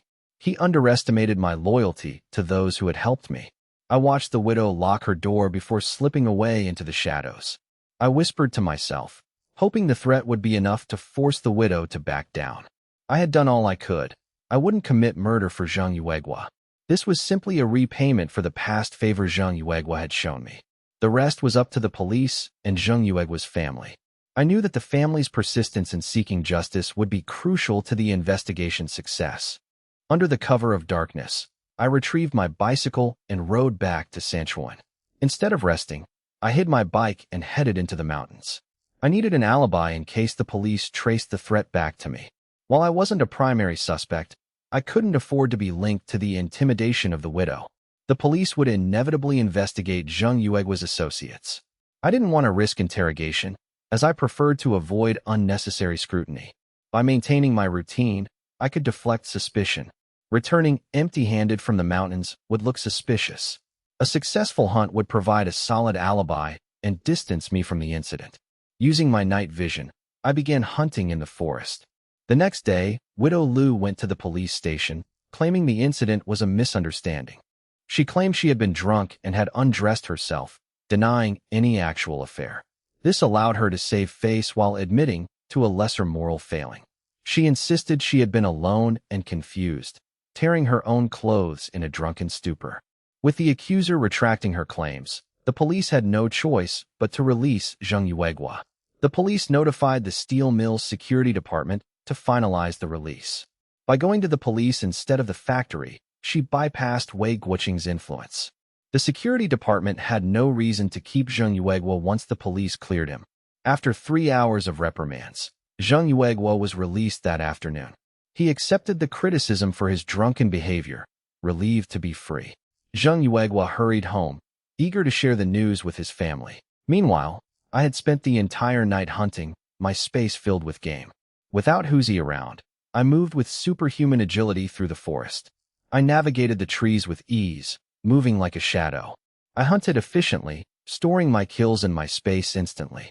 At dawn, I returned home and unloaded half of my haul. I kept the rest to avoid appearing suspicious. I knocked on the door, waking Huang Sui. Who else? It's your husband, I replied. Huang Sui opened the door, and I pulled her inside, closing the door behind them. They teased each other playfully as they settled in. Su Li, in the next room, heard the commotion and blushed, turning back to sleep. My loud voice signaled my return. Having been briefed by me earlier, my family remained calm, trusting my claim that the mountain trip was safe. While I slept, Widow Lu was interrogated, and Zheng Yuegwa was released. Su Li went to the kitchen and discovered a mountain of game piled at the door. Wu Jinxing gasped, estimating 2,000 jin of wild boar. Did he find a whole sounder? Indeed, I had unloaded 5 or 6 boars, totaling over 2,000 jin. I had promised to track the boars, so I released them, keeping other game in my space. Cover them with a tarp, Wu Jinxing urged, or the villagers will get jealous. Wu Jinxing, indebted to his brother-in-law, looked out for my interests. They used a heavy-duty tarp meant for drying grain to hide the haul. Su Li ran to the old courtyard to borrow one, as I didn't farm. Bring a basin, Wu Jinxing said. I'll gut them before they spoil. Wu Jinxing started the butchery, and Su Li fetched Su Sheng to help. They needed to finish before work. The men gutted the boars to prevent rot. They filled 2 large laundry basins and a wooden tub with offal. The basins are overflowing, Su Li noted. What now? Clean the intestines for a stew, Su Sheng suggested. Despite the early hour, they had to process the meat quickly in the May heat. Su Sheng hid the carcasses under the tarp while the others cleaned. Huang Sui joined the effort, while I continued to sleep. Su Sheng suggested giving a portion of the offal to third uncle. He took a wash basin full to third uncle's house.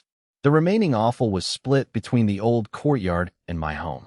Su Sheng returned and took his share home. Su Li prepared a meal of stew and flatbread. They urged each other to hurry for work. Su Li planned to ride the bicycle to sell the game later. Meanwhile, elsewhere, after clearing his name, Zheng Yuegwa went to the eatery area. He was suspicious of why the owner had suddenly confessed. He needed answers. He cornered Widow Lu in an alley, demanding the truth. Zheng Yuegwa, unlike me, was genuinely murderous. He had nearly lost everything. Terrified, the widow confessed and handed over the note and bullet she'd been given. Zheng considered killing her, but thought of his family. Without surveillance, the police would use interrogation if he became a suspect. He knew he couldn't withstand sleep deprivation and torture. If she died, he would be the prime suspect. Back home, he studied the note and bullet. Neighbors confirmed the widow's son had been missing, making her story credible. Who saved me, he wondered. He couldn't imagine it was me. He learned who had orchestrated the setup. It was his deputy section chief, Wei Guoqing. The widow had been coerced by a local thug. Zheng couldn't forgive her, but he chose not to retaliate. He wasn't a strong man, but he knew who his real enemy was. He faced 2 problems, his job security under a hostile boss and his mysterious benefactor. He wanted to thank his savior. He suspected me, the only one who had visited him recently. No one else had the capability or motive to help him. You've given me a massive surprise, Brother Su. As Zheng left, I finally woke up to my mother, Lu Yuji, attacking me. She had been worried sick since I went into the mountains. Ouch! Mom, are you trying to kill me? I stood on the bed, half naked, as she struck me with a bamboo rod. You unfilial son, she shouted, raining blows down. I winced in pain while Huang Sui watched, too afraid to intervene. You agreed to sell Dad's job quota. Why are you blaming me now? Fine, I'm being unreasonable. What can you do? I thought. You're my mother. You make the rules. Seeing her mother calm down, Huang Sui stepped in, taking the bamboo switch from her hand. Mother, don't be angry. It's not worth ruining your health over him. Huang Sui was good at comforting, but I thought I'd have to discipline her later for that comment. Mother Su wasn't actually mad about the job quota or the third uncle. She was furious that her own son had conspired with outsiders to humiliate his father. Even if it felt satisfying, it was an unjust act of eye for an eye that offered her no real comfort. She was conflicted. She didn't want the father-son relationship destroyed, yet she was secretly pleased her son stood up for her. This internal turmoil made her want to lash out at me. Consequently, I became the target. You brat, I don't blame you for the quota, but you shouldn't have hidden the truth, and helped others target your father. Do you really want to sever ties with him? I haven't divorced him yet. Even if you can't stand him, you'll endure it. As Lu Yuji ranted, I trembled, unable to use my master-level martial arts on my own mother. Why are you muttering? Not convinced. As long as I'm married to him, he's your father. You don't have to respect him, but don't humiliate him. How is he supposed to live in the village now? Lu Yuji reached for the bamboo switch again, but Huang Sui quickly intervened, saving me from a beating. I'm cooking a feast tonight. Go to the old courtyard and talk to your father properly. If you give him any attitude, I'll beat you to death. I pouted but nodded in agreement. After all, if my father had quit his job, I couldn't just sit around idle. Once my mother left, I found Huzi to head into the city and sell the wild boar. I brought Huzi along to drive the cart and help with the heavy lifting, as Huzi had nothing else to do. They arrived at Manager Lu's shop in the city and sold nearly 2,000 caddies of wild boar meat at 0.8 yuan per caddy. The sale brought in 1,500 yuan, bringing their total savings to 30,800 yuan. Brother, you, come with me to buy a watch. I'm getting married soon. I want to treat myself. I thought, buying your own gift isn't a surprise, but I didn't argue and agreed. Do you have the watch coupons? Don't worry, I've got them. Huzi produced 2 crumpled coupons. I nodded. The other was clearly for his fiancée, Wang Xiaoli. I didn't offer advice. They were already engaged, and I assumed Huzi was copying my own romantic gestures. It wasn't my place to criticize. If I could gift my wife, why couldn't Huzi? I kept my thoughts to myself to avoid a conflict and accompanied Huzi into the store. They soon emerged, Huzi wearing a watch identical to mine. Since there were few brands, matching watches were common. Stop showing off, you'll attract pickpockets. Let's go. I hopped onto the donkey cart to relax while Huzi drove. Huzi handed the women's watch to me for safekeeping, fearing he might dirty the box. Don't be too flashy. Don't wear it before the wedding, or your father-in-law might demand it for your brother-in-law. Huzi nodded vigorously, knowing his father-in-law was capable of such shamelessness. They were chatting happily until they reached Sanshuiwan, where they were blocked. Why stop? I asked. Brother, you, that dog Lai San is blocking the road. I stood up, put the gift box away, and looked ahead. About 5 meters away, Lai San and 2 thugs sat on a large rock, logs blocking the path. They held wooden clubs, which could be for firewood or for fighting. Their intentions were unclear, though they were likely looking for trouble. Huzi grabbed a wooden club from the back of the cart.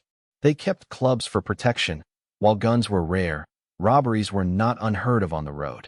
Highwaymen often used obstacles to force drivers to stop before ambushing them. In this era, transport teams from factories were usually armed for safety. Fatalities were common, so long-distance drivers always traveled in pairs and carried weapons. It was rare for anyone to rob a small village road, as there was little to gain. This was why they had been safe until now, though they always stayed prepared. They lacked guns today, but Huzi felt confident he could handle Lai San's group alone. I stood on the cart and shouted, "Good dogs don't block the road. Get lost, Lai San. This isn't Mauser." Huzi realized then that Lai San was definitely here for them. While anyone could collect firewood, blocking the main road to Sanshuiwan was clearly premeditated.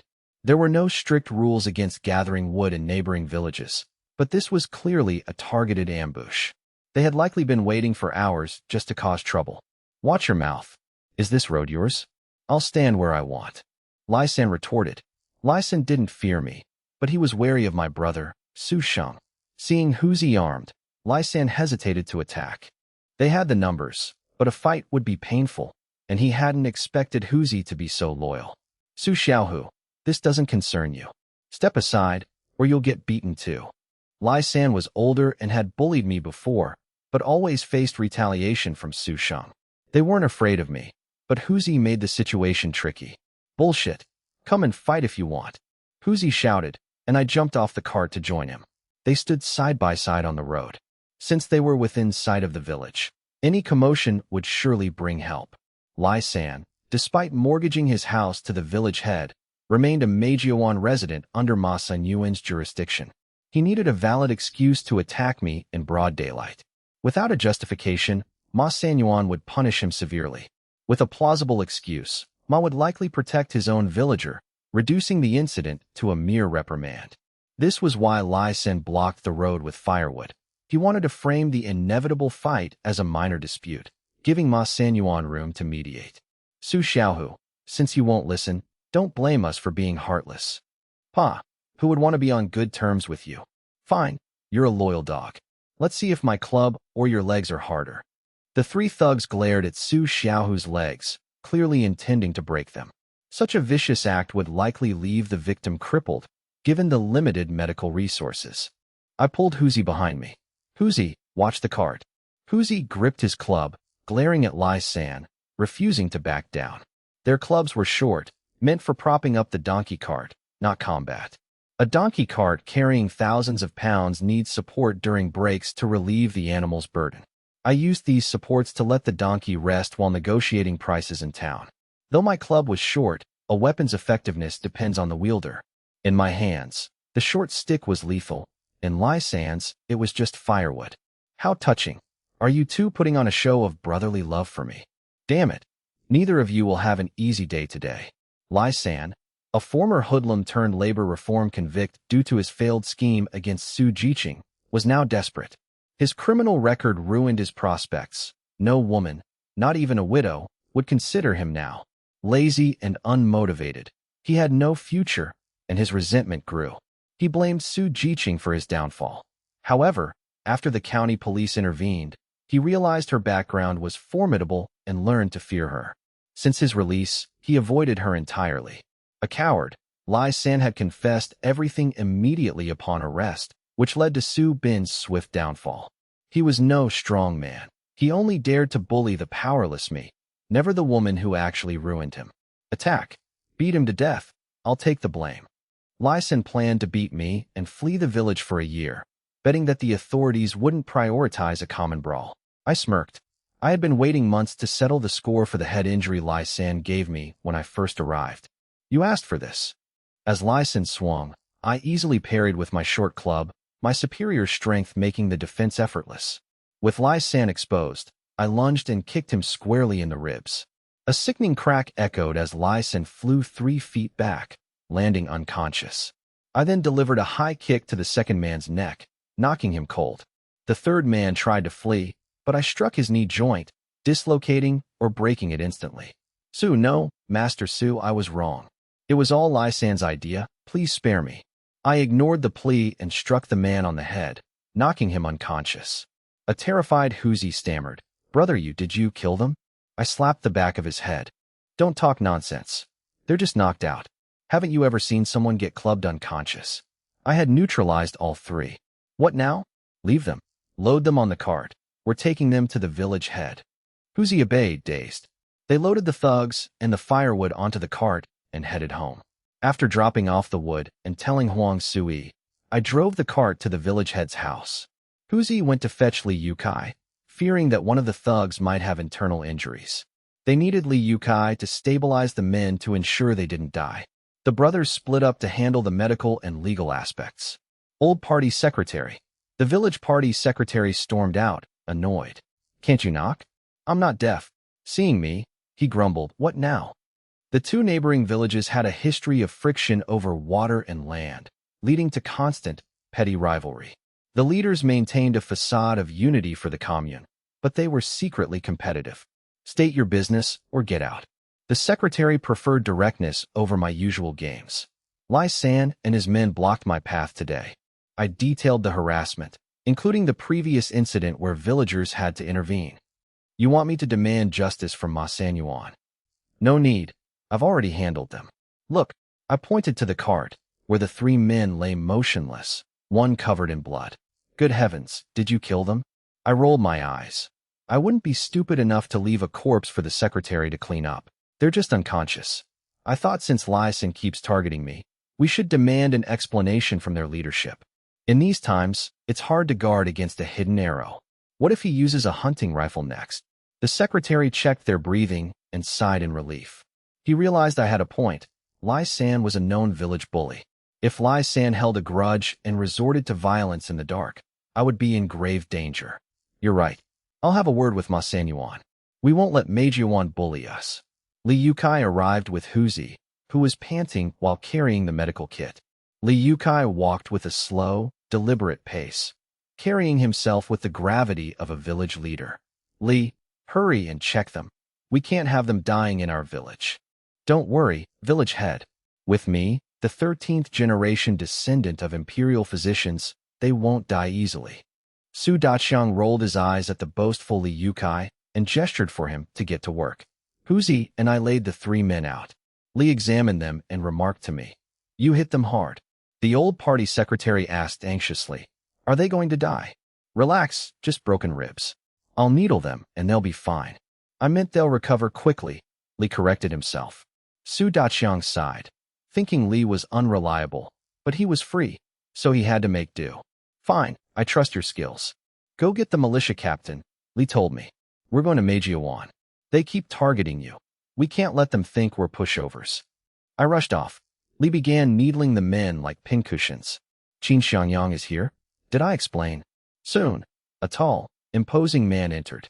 Qin Xiangyang, the militia captain, usually patrolled the mountains to protect the village from wild boars. This was a necessary precaution after several villagers were killed by boars in the past. Qin was an outsider, which was why he was chosen as captain. It balanced the power dynamics in the village. Power couldn't be held solely by the Su clan, or others would have no say. While the village head was elected, the militia captain was appointed by the commune to ensure fairness. "No, what's going on?" Qin asked. The old party secretary explained the situation, and Qin agreed to summon Ma Sanshuiwan. Qin left for Mauser.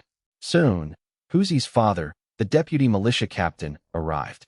He and Qin rarely interacted due to their different patrol zones and age gap. Huzi's father was nearly 50, while Qin was in his early 40s. Qin was a veteran with a piece of shrapnel still in his shoulder, which acted as a reliable barometer for rain. "Huzi, did you cause trouble again?" Seeing the bloody men and the armed militia, Huzi's father feared his son had messed up and arrived with 2 armed militiamen. "It's not Huzi, it's me who beat them," the old party secretary clarified. "Oh, what happened?" Su Dihai, Huzi's father, was close to me and favored me. I rolled my eyes at the secretary's framing, noting that Lai San had started it. I explained the incident, and Su Dihai finally understood. "Too much. We can't let Lai San get away with this again," Su Dihai declared. Su Daqiang agreed. Ma Sanshuiwan would have to pay. "They're awake," a villager reported. Lai San and his men were groaning on the ground. Su Daqiang ordered them lifted. When they started screaming, a militiaman slapped them into silence. "Misunderstanding. Don't hit us," they begged. Lai San didn't dare show anger, fearing the Su family village's wrath. "Misunderstanding? You blocked our villagers and provoked us. That's sabotage of the collective."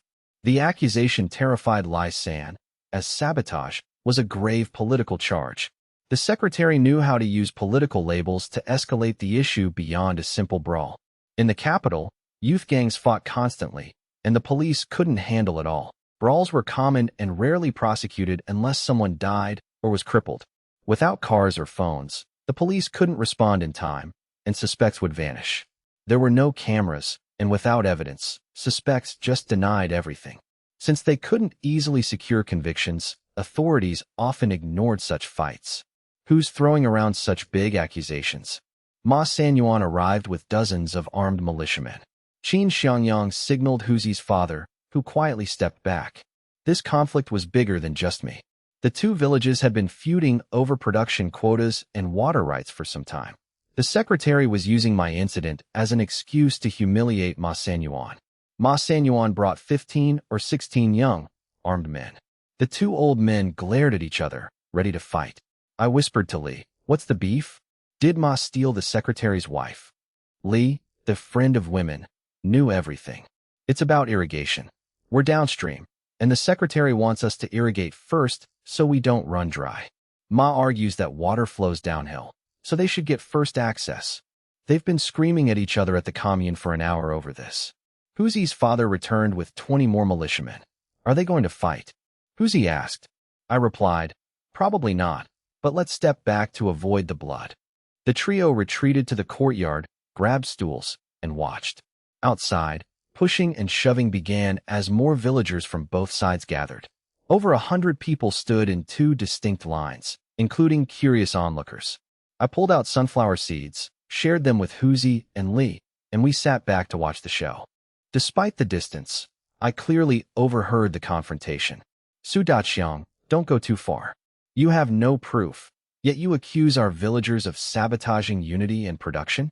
Do you even have the authority? Mind your own villagers. Our village's affairs are none of your concern. They were friendly just recently. Now they were at each other's throats. Truly, they were just serving their respective masters. Nonsense. Ask Lai San. He admitted to blocking me and Huzi from entering the village. Isn't that sabotage? Provoking conflict between villages is sabotage. If unity is broken, how can we achieve the collective goal? Isn't that sabotaging the collective? The village party secretary's logic was unique but sound. Since both villages belonged to the same commune, sabotaging inter-village unity was effectively sabotaging the commune itself. If the commune isn't united, everyone just drags each other down. Sabotaging unity is indeed sabotaging the collective. Damn it, you're blowing things out of proportion. Do you think the commune leaders would believe such nonsense? You're just using this as a pretext for personal revenge. Ma Sanshuiwan panicked and started shouting. His villagers joined in, and the Sanshuiwan villagers, feeling disrespected, retaliated. The shouting escalated into shoving, and a full-scale brawl seemed imminent. Bang! Qin Xiangyang fired a shot into the air. Separate the crowds and calm down. You're here to solve problems, not create them. If this escalates, neither of you will come out unscathed. Think carefully. The militia captain answered to the village party secretary, but also to the commune, which provided their weapons and legal authority. He didn't have to fear the village party secretary, as the commune held his commission. At Qin's command, the militia immediately separated the two villages, standing between them to prevent contact. Qin's intervention was effective. A large-scale brawl would have been disastrous for everyone. With Qin involved, the two party secretaries cooled down. Neither wanted to back down, as they had been posturing to avoid losing face. The real issue was irrigation priority. With the second wheat planting season approaching, water was scarce, and neither side wanted to wait. Why don't we have the involved parties confront each other to clear this up? The Sanshuiwan accountant suggested this to shift the focus and stop the bickering. Everyone agreed and looked for me and Huzi, eventually spotting us in the party secretary's courtyard. The crowd turned to see the three slackers sitting in the yard, cracking melon seeds, and watching the show. Su Daqiang was so angry he laughed, and the crowd fell into an awkward silence. The three men realized everyone was staring at them and froze. Li Yukai, quick-witted, pulled back his hand from grabbing my seeds and stood up solemnly. It's nothing. You're just physically weak, young man. You need to practice moderation. He then walked calmly into the crowd, leaving me and Huzi stunned. I and Huzi were speechless. That old fraud hadn't examined me at all. He'd just been trying to steal my seeds. Huzi's father broke the silence, marching over and shouting, "You two idiots, get over here. The party secretary wants to talk." He kicked them both, and the two hurried over to the crowd. They hung their heads and timidly greeted, "Uncle Daqiang." Su Daqiang wanted to slam a table in anger, but there wasn't one. Deciding not to waste energy on the juniors, since he had been using this as an excuse to stir trouble anyway, he waved them off. Tell everyone what happened so they can judge for themselves. I stepped forward, knowing Huzi was too clumsy to explain without making things worse. I recounted the events, including Lai San blocking us and the villagers helping me, which others confirmed. This established Lai San's grudge and the high probability that he had blocked the road intentionally. I provided a logical account, even mentioning the incident with Su Bin, which both villages were already aware of. That doesn't prove Lai San blocked the road on purpose. Maybe he was just tired. Why start a fight over it? Isn't that bullying? To everyone's surprise, the voice came from my own aunt, while his eldest uncle stood by watching. I was furious. What an idiot, I thought. Can't you see the party secretary's face is black? Everyone knew what kind of person Lai San was. Even the Sanshuiwan villagers didn't bother defending him, as they knew he was capable of such things. My aunt was only making things worse for the party secretary. Shut up. Su Daqiang snapped at Su Fuguwei, who hurriedly pulled his wife back. What? Is village head Su trying to run a dictatorship? Can't villagers even voice an opinion? Ma Sanshuiwan seized the opportunity to counterattack. Ma Sanshuiwan was quick to strike back. How I run my village is my business. Mind your own villagers. We don't need your input. If I'm incompetent, the commune can remove me. Now, address Lysan's actions. Everyone is waiting. You claim to serve the people. Surely you won't shield a troublemaker? I don't know about sabotaging unity, but if I report this, the threat hung in the air. While the incident was minor, if it reached the commune, both sides would be punished. However, the cause was clearly Lysan's provocation. Lysan had a criminal record, proving his guilt. If he retaliated, it was his fault. If they blamed me for not being accommodating, no one would ever report wrongdoing again. Therefore, Lysan was the primary agitator. If Sanshuiwan got a slap on the wrist, Ma Sanyuan would get a much heavier one. Su Daqiang wasn't afraid. He was ready to go down with the ship, if necessary. Humph, I'm not unreasonable. Don't try to lecture me. Take those 3 idiots back to the village and lock them in the ancestral hall to cool off. Ma Sanyuan ordered his militia, who dragged Lysan and his men away. Ma Sanyuan left with a cold huff. He didn't specify a punishment, but Su Daqiang couldn't push further without risking a real fight. Su Daqiang had hoped for a bigger victory, but the ant's interference had allowed Ma Sanyuan to escape the worst of it. He glared at Su Fugue's wife. Such a lack of collective spirit was practically treasonous. I was only using this to gain leverage for the irrigation dispute, he thought, feeling exhausted. Forget it. The incident caused a huge stir, but Su's father remained at home, completely detached from the world.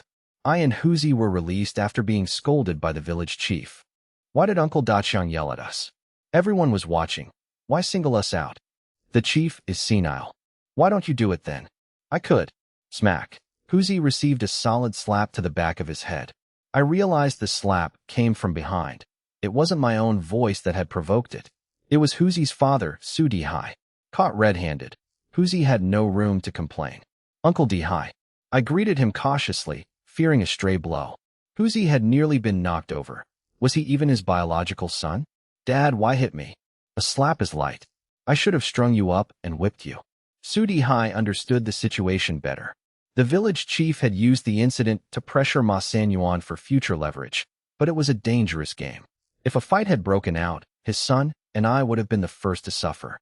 While he knew the chief acted for the village's survival, being used as a pawn felt bitter. If someone had died, how could he explain that his son was used as a shield by the chief? That was why he felt a whipping was justified.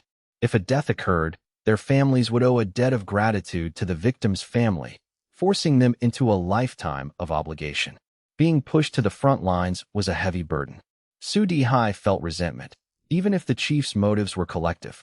He couldn't voice this, as the chief acted for the village's grain supply. If the harvest failed, people would starve anyway. In the face of chronic starvation, a violent dispute over irrigation was a risk they had to take. The village chief's duty was to ensure his own village survived, regardless of the cost to others. Su Dihai accepted this harsh reality. He was a product of the famine era. If sacrifice was needed for the collective, why shouldn't it be his family? Unity was the only way to survive. Hesitation meant death. Rural life had no room for philosophical trolley problems. They didn't care about the ethics of who to sacrifice. They only wanted to live, even if it meant tearing down the landlords to feed the masses. Subjectively, some landlords were just hard-working people, but objectively, their land hoarding was a systemic illness. To cure the famine, land had to be redistributed and private trade abolished. You two idiots, do you realize how close you came to disaster? If not for Captain Sheen's quick intervention, you'd be the ones taking the fall. Su Dihai scolded them sharply. I and Huzi finally understood the gravity of the situation. We had walked right into the trap, and the chief had simply seized the opportunity. That's dirty. We should go confront Uncle Daqiang. Huzi started to turn, but his father grabbed him. Stop making trouble. The chief didn't want this. He just used what he had. Enough. Go home and stay out of sight. Su Dihai dragged Huzi away, and I retreated home. I didn't feel bitter. I realized the chief likely hadn't planned for such an escalation either. The chief had only wanted to extort some concessions, not trigger a village-wide confrontation. Had he known, he would have prepared the militia sooner. Thankfully, Captain Sheen had prevented a full-scale riot. You're back? Good. Let's go eat at the old courtyard. I washed up, changed, and accompanied Huang Sui to the old courtyard. My eldest brother had just finished work, and we met up with my sister and brother-in-law. Inside, Mother Lu Yuji was still trying to coax Su's father out. Am I a failure? He asked. He was clearly devastated by recent events. Don't think that. Third brother just doesn't like the eldest uncle's family. He didn't mean to disrespect you. Really, Lu Yuji lied to comfort him, fearing he was falling into depression. Eventually, he agreed to join the family meal. At the sight of him, the eldest brother, second sister, brother-in-law Wu Jianxing, and fourth sibling Su Jin all stood up. I followed suit, sensing my mother's sharp gaze. Father! The children greeted him in unison, showing him immense respect. Feeling the deference, Su's father's mood improved, and he gestured for them to sit. Everyone sat down, save for the younger girls, Yaya and Su Jing. Mother had orchestrated this to prove to Su's father that he was still the head of the household. She steered the conversation to the day's events to break the ice. I heard your son and Huzi got into trouble with Lai San today. They say the villages almost fought. Aren't you going to discipline him? It was a clever tactic. Give Su's father a chance to assert his authority as a parent. By letting him lecture me, she hoped to restore his sense of purpose and bridge the gap between them. Once he started lecturing, the previous tension would be forgotten. She wanted to end the Cold War between father and son. But the eldest brother interrupted. What? That bastard Lai San is causing trouble again. Su Sheng stood up, ready for a fight, and the fourth sibling eagerly offered a knife. A look from mother silenced them, and the fourth sibling sat back down. He was young and had only heard legends of my fighting prowess, eager to see it for himself. I've long wanted to see the world, but mother won't allow it. I stood up and pressed my elder brother back into his seat. Brother, you need to temper your temper. Why the rush? I'm not the same man I was 6 months ago. My strength is extraordinary. Even if Lai San and his cronies ganged up on me, I wouldn't lose. His brother recalled my recent feats. My strength easily surpassed that of 4 or 5 grown men combined. With such power, I wouldn't be bullied. Fine, tell me what happened. As I began my account, Su's father opened his mouth to speak but thought better of it and stayed silent. Lu Yuji glanced at her eldest son and sighed. He clearly lacked the nuance to understand her intentions. She realized her son's aggression was merely born of concern for his brother, making his behavior excusable. He's my own flesh and blood. I can forgive him. Su Jing tugged at her mother's clothes, begging for a chicken leg. Lu Yuji served her and Yaya, telling them to eat slowly. Lu Yuji patted the girls' heads, deciding to let the matter rest for now. After the meal, I and Huang Sui left the old courtyard. I promised to join my father in the fields tomorrow, leaving Lu Yuji pleasantly surprised. I've quit my job. I can't just live off my wife and children. If Lao Si can work the fields, so can I. I'll learn. Though I had been away from farm work since joining the army, I was still a country boy at heart and could relearn the trade.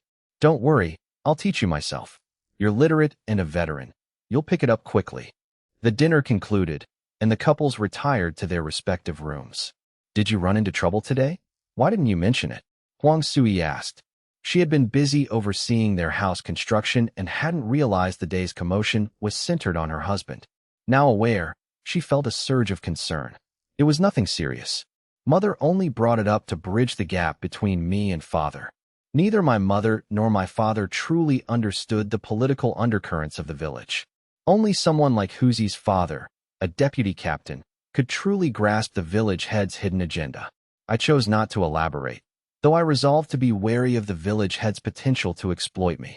It's fine. Let's sleep. No, you haven't paid the public grain yet.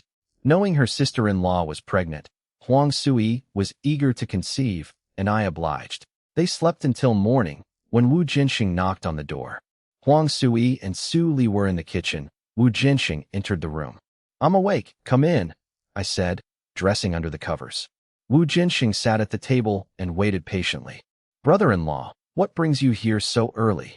Wu Jianxing rarely visited, mostly to avoid the awkwardness of the thin walls and his proximity to the attractive Huang Sui. He usually only appeared when others were around. The logistics department has news about the temporary housing. Since your sister works at the sub-district office, things are moving fast. We need your help choosing a place. It's only temporary, but since you might stay for 6 or 7 years, choosing carefully is wise. Fine, I have time today. I'll go with you. The factory provided the housing, and the sub-district office managed the allocation. This was a chance to secure the best unit. While they couldn't openly admit to preferential treatment, they certainly intended to take advantage of it. I had time to spare, as I didn't want to sell more game from my space so soon after yesterday.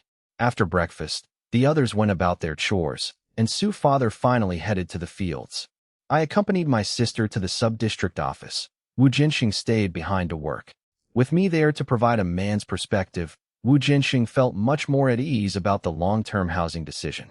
Sister, I'll go for a walk while you finish your work. I left and found a public phone to call Qinsheng. It's me. I'm in the county for housing. Let's grab a meal later. They joked briefly before discussing the niece's schooling. Is it settled? Don't worry, the school is ready. Once the housing is sorted, I'll bring her over. After the call, I returned to find Su Li with a colleague, Li Yinxia, who held a ring of keys. So this is your brother? A fine young man. I'm Li Yinxia. Nice to meet you. I shook her hand politely. Let's go. I'll show you the first place. If you don't like the layout or orientation, we can look at others. I and Su Li expressed our gratitude, knowing that housing was usually strictly allocated by family size. However, Su Li's position and her family's perceived background, bolstered by the gifts I had previously provided, made the staff more accommodating.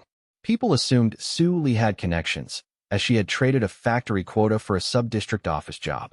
The sub-district office was seen as a stable, low-stress retirement post. Their work involved mediating disputes, caring for martyrs' families, and disseminating policy. They also managed social welfare, providing menial tasks for the destitute to help them survive. It was a role of total coordination and community management. The pay was modest, but the work was steady and light. Colleagues knew Su Li's father was a veteran, and in that era, such ties were held in high regard. Veterans often looked after their fallen comrades' families as if they were their own. Even though her father was retired, people assumed he still had influential contacts. As for me, though I claimed to be a hunter, my humble demeanor and the family's mysterious resources kept the staff friendly and respectful. This house faces south, with 3 rooms total. 2 are identical, including the living room, and the third can be for your daughter or storage. How does it look? If you're not satisfied, we can check other courtyards. They arrived at a courtyard, and I and Su Li inspected the layout. The orientation is good, but it's just a bare house. Do you have anything with a small yard? You mean a Sanshuiwan? Let me think. I actually have one, but it's a bit far. Let's go take a look. After touring all morning, they settled on a place. I didn't need to stay for the paperwork. I rode to see Pengdali. I treated the brothers to a meal and gave each a pack of cigarettes. I slipped 2 packs of Manhwa cigarettes to Pengdali, who left satisfied. I didn't give more because I knew not to overfeed people. If I set the bar too high for a small favor, future requests would become prohibitively expensive.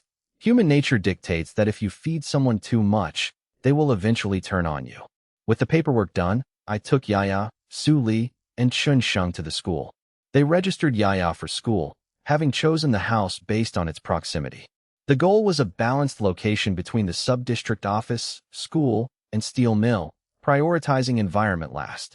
They secured a Sanshuiwan in a narrow alley. Since Su Li's family had 2 employees, they were allotted 3 rooms. I and Qinsheng smoothed over the minor bureaucratic hurdles. It was technically 3 rooms, though 2 were smaller, effectively functioning as a living room and a bedroom. I paid 50 yuan to cover the extra fees for the space. This wasn't just for a year, it was a long-term home, providing stability even if the factory delayed permanent housing.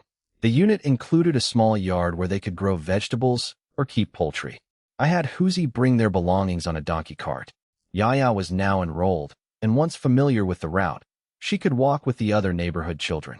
I gave Yaya candy and snacks to share with her new classmates to help her integrate quickly. That evening, I picked up Yaya and my brother-in-law from the steel mill to ensure they found their way home. After dinner at my sister's, I returned home. Su Jing came over, missing Yaya. I had to console her, promising she could play with Yaya another day. The next day, I told Huzi I had hunted game overnight and needed help transporting it to the county town. It was actually the remainder of my previous haul, 2,000 jin of wild boar and other game. Huzi, armed with a gun, helped load the cart, and they headed to the city. Brother Yu, are we going to the steel mill again? Can they handle another 2,000 gene so soon? Of course. The branch factory has thousands of workers. 2,000 gene isn't even a pound per person.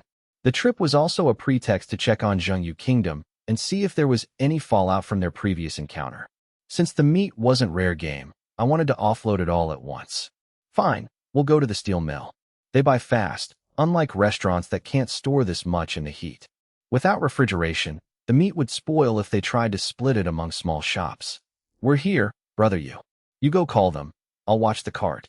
I nodded and went to find the security guard, who recognized me and went to fetch the contact. Zhengyu Kingdom arrived. He hadn't quit his job, as he had a family to support and hadn't officially clashed with his superior. He had been eager to see me, having no way to contact me otherwise. Brother Su. Zhengyu Kingdom moved to kneel in gratitude, but I quickly stopped him. I didn't want a scene in public. Brother Zheng, let's talk business first. Zheng signaled Huzi to bring the cart over for registration. The logistics and kitchen staff arrived to inspect and weigh the meat. Brother Su, I can only offer 0.8 yuan. I'm walking on thin ice here. I agreed, indifferent to the small difference in price. Zheng was moved. He knew the deputy section chief had previously squeezed the price down to 0.86 yuan. By accepting 0.8 yuan, I was effectively losing 120 yuan. Old Zhang, write the slip. 0.8 yuan, Zhang ordered. Just as old Zhang prepared the paperwork, an unwelcome voice interrupted. Wait, why the rush to set a price without a proper inspection? It was Wei Dong. Wei Dong walked over arrogantly, pointing at a wolf. This isn't worth much. 0.5 yuan at most, not 0.8. And this boar, the meat is stiff. It's been dead for days. If someone gets sick, who takes the blame? He nitpicked the meat quality and the fur. He rattled off a list of complaints, insisting the price shouldn't exceed 0.5 yuan. I knew my intervention for Zhengyu Kingdom wouldn't stay secret forever. Widow Lu would likely talk, and the local thugs were ruthless enough to dig for the truth. It wouldn't take long for them to realize who had forced the change in the situation. Even without hard evidence, Wei Dong was clearly there to cause trouble. Zhengyu Kingdom grew furious. Enough, Wei Dong. I'm a purchasing agent, and so are you. How I handle my procurement is none of your business. You're not the section chief. Who do you think you are?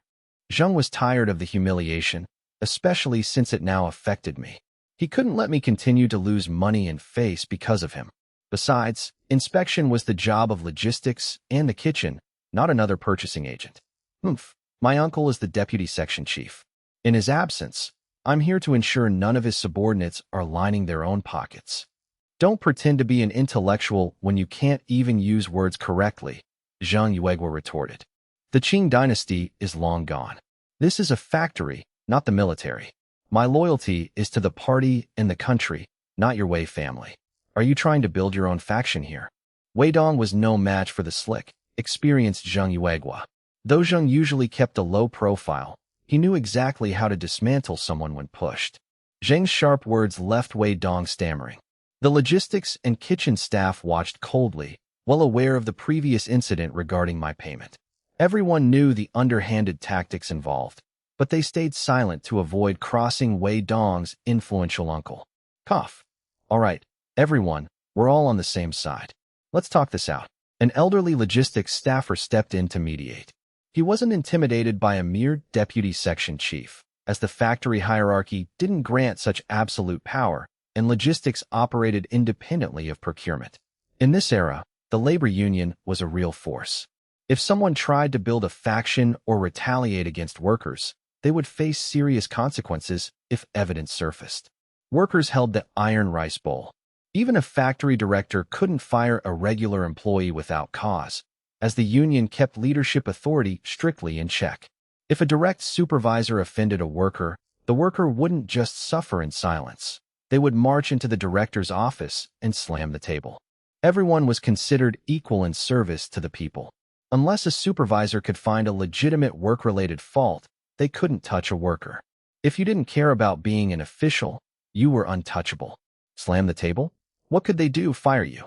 They lacked the authority. Many workers advanced through standardized testing rather than leadership recommendations. With power constrained, Even a deputy section chief couldn't act recklessly. Zheng knew he couldn't burn bridges yet, but Wei Dong's stupidity, offering a measly 5 cents, was an insult to every procurement officer present. Zheng could report him to the union, but he wasn't ready for an all-out war with Wei Guoqing yet. Fine, old Zhang. I'll drop it for your sake. That's better. Why bicker with a newcomer? You there, thank him. Wei Dong scoffed. Thank him? Umph. He stormed off, clearly heading to his uncle to complain. Sigh? Comrade Suyu, here is your voucher. It's calculated at 80 cents. That's 1,600 yuan in total. Please, take it. I accepted the voucher silently. I briefly considered teaching Wei Dong a lesson, but decided it wasn't worth the trouble. I had done my part, and Zheng wasn't my relative. Arrogance invites disaster.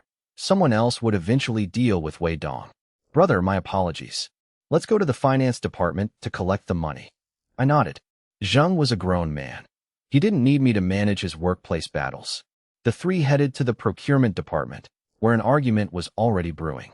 Huzi parked the donkey cart and followed. Brother, what's going on? Huzi asked as he saw Zheng arguing with the finance staff. The usual trouble.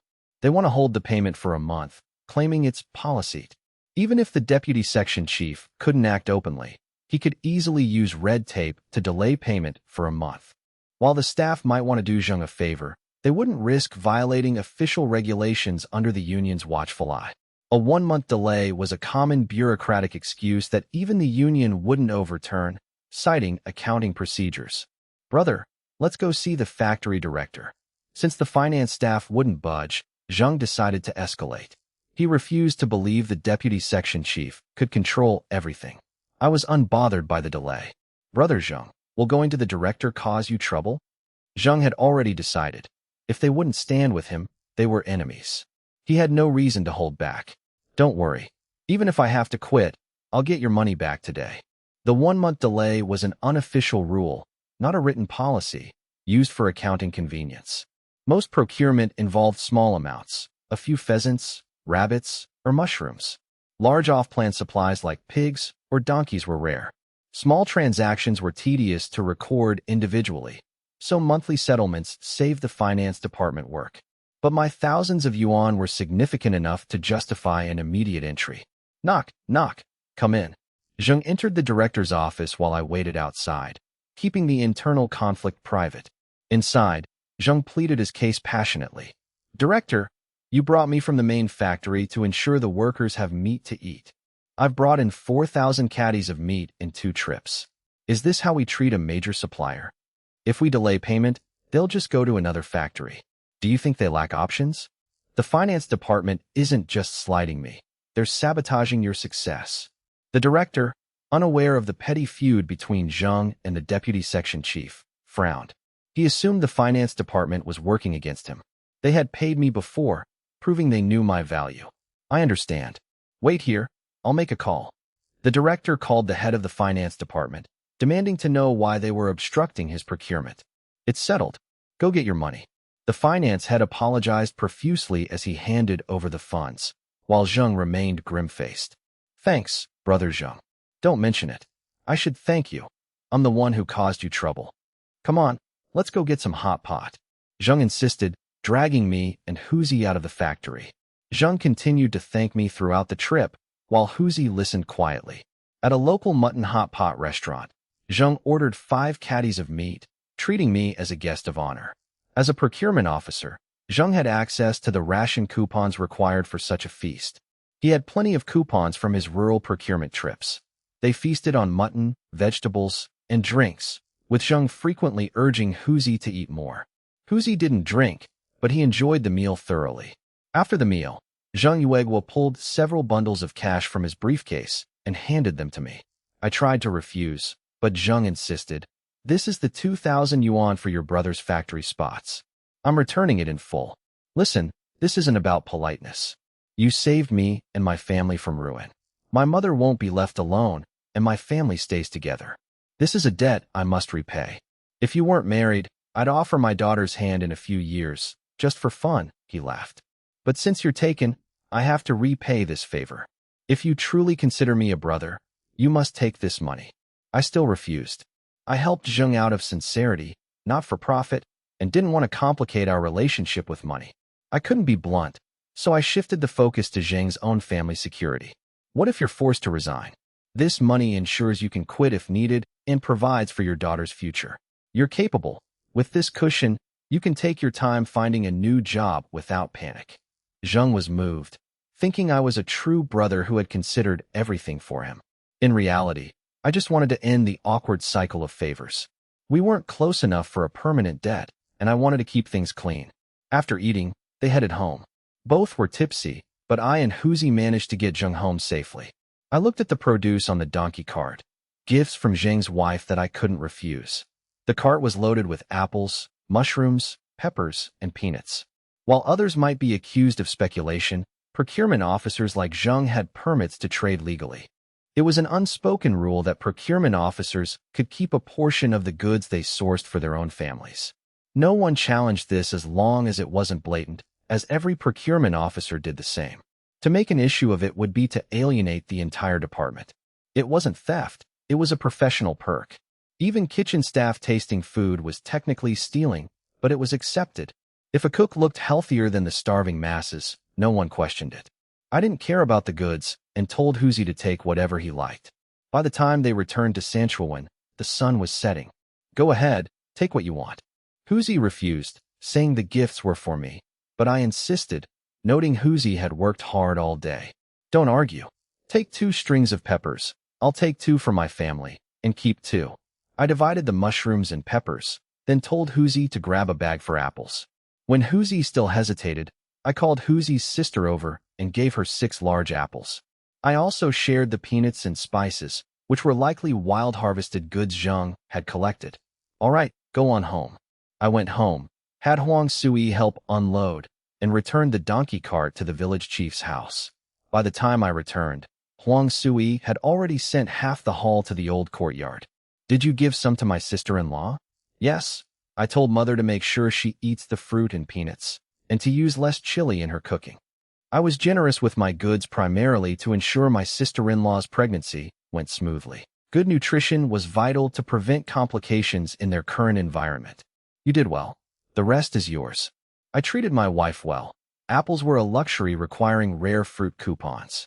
Zheng's wife had given them 20 apples without hesitation. By the way, Mother seemed upset when I saw her earlier. You should check on her tomorrow. I agreed, though I didn't worry much, and went to sleep without dinner. I woke up the next morning to the sound of workers. The workers arrived early to avoid the midday heat, a common practice in May. Uncle Zheng was efficient but didn't overwork his crew, knowing they had other jobs waiting. I went outside, and Uncle Zheng greeted me warmly. You're up?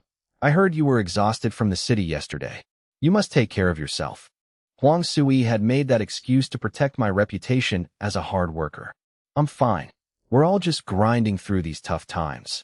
Is something the matter, Uncle Zheng? Uncle Zheng rarely bothered me unless necessary. The rooms are progressing well.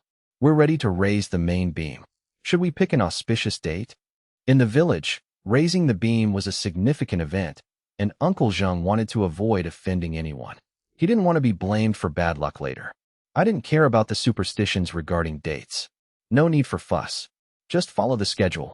Whenever works for you is fine. Raising the beam meant a feast for the workers, usually with meat and alcohol. It was a standard practice to ensure good fortune and keep the workers happy. Understood. I'll handle the arrangements. After Uncle Zheng left, I ate the meal Huang Sui had prepared. At noon, I visited the old courtyard. Mother Su looked troubled. Mother, what's wrong? I suspected my father was causing trouble again. After some prodding, she finally spoke. It was about money. Your grandfather has woken up. Tomorrow, we're all going to the hospital to visit him. Do we really have to go? I felt reluctant. I wasn't close to Su Butching. I felt like a stranger to my grandfather, who had always been cold toward us. We must. If we don't, your aunt will spread rumors all over the village about how unfilial you are. I knew she would find an excuse to gossip regardless, but I realized I had no choice. Understood. Huang Sui and I will go tomorrow. That settles it, right? Mother's logic was sound. In this village, if you do nothing, people will scrutinize your motives, whether you're being difficult or if there's a genuine issue. In this era, reputation and collective honor are everything. Living for yourself is nearly impossible, as others' perceptions directly dictate your life. If you're labeled unfilial, no good family will marry their daughter to you. It's absurd, but poverty is often worn as a badge of honor. Having money won't save your reputation for years to come. Just go and don't argue. Listen to your eldest uncle and grandfather. If you anger your grandfather and something happens, you'll be ruined. I know. Is that all you're worried about? Before she could answer, Su's father arrived with grandmother in tow. I grew alert. The sudden arrival of my grandmother suggested another family drama was unfolding. As expected, grandmother was there to demand the money Su's father earned from selling the job quota. The quota was already with the third brother, but the money from the second brother's quota was still in Su's father's hands. It was a massive sum, 300 yuan. Using grandfather's hospitalization as a pretext, grandmother and eldest uncle planned to seize the entire amount. Eldest uncle had been turned away last night, so grandmother came herself. No wonder mother looked so troubled earlier. Mother, why didn't eldest brother tell me they came yesterday? You were asleep. Eldest brother turned your uncle away, but I didn't expect your grandmother to come today. No content. I whispered to my mother while grandmother lectured Su's father in the room. Su's father sat silently, knowing full well his mother didn't need the money for medical bills, but simply wanted control over it. He tried to resist, but under grandmother's relentless pressure, he quickly folded. I was stunned by my father's lack of resistance. No content. Ahem. Father, aren't we visiting grandfather tomorrow? Since grandmother says we shouldn't worry about who pays, I agree. Why not just pay the hospital directly when we go tomorrow? I knew if I didn't spend the money, grandmother would eventually take it anyway. If they didn't hand it over now, she would just keep pestering them for smaller amounts later. I decided to help my father waste the money before she could get her hands on it. Exactly, mother. Don't worry. Let father pay the hospital bill directly tomorrow. This blocked her path. If they paid the hospital directly, she couldn't demand the cash for herself. She couldn't insist on paying it herself without looking blatantly greedy and alienating her son. Realizing the scheme had failed, she retreated, though she remained confident she would eventually get the money when I wasn't around. Grandmother huffed and left. Su's father exhaled, relieved to have survived the confrontation. I plotted how to spend the remaining funds.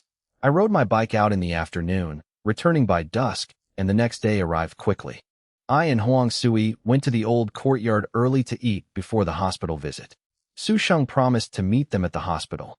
I borrowed a donkey cart to transport the whole family to the county town. The cart was packed with my wife, sister-in-law, mother, father, Su Jing, and Su Jin. Calling it a full family mobilization was no exaggeration. Father, did you bring all the money? Su's father nodded, wary of my intentions. I just want to ensure we have enough for the medical bills. They decided to stroll through the market, first to wait for Su Sheng, ensuring they appeared sincere. I suggested they visit the department store. Su's father clutched his wallet.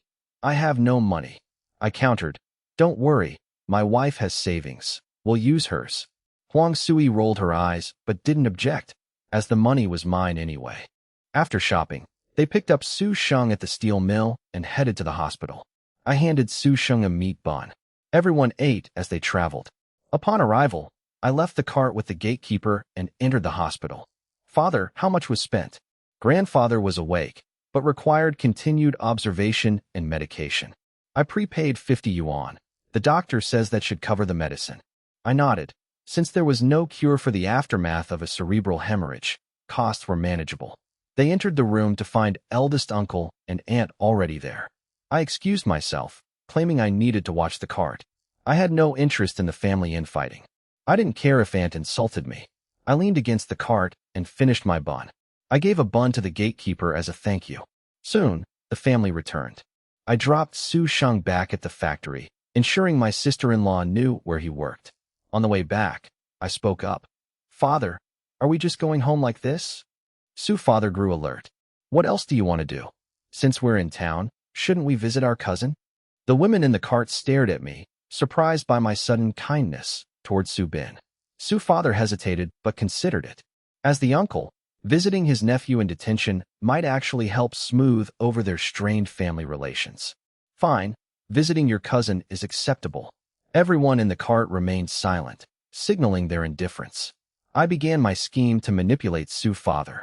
Father, we can't go empty-handed. We need gifts to show sincerity. My uncle's family blames me for Su Bin's detention, but I only warned the educated youth. I didn't report him. It's all a misunderstanding. Visiting him is a chance to mend fences.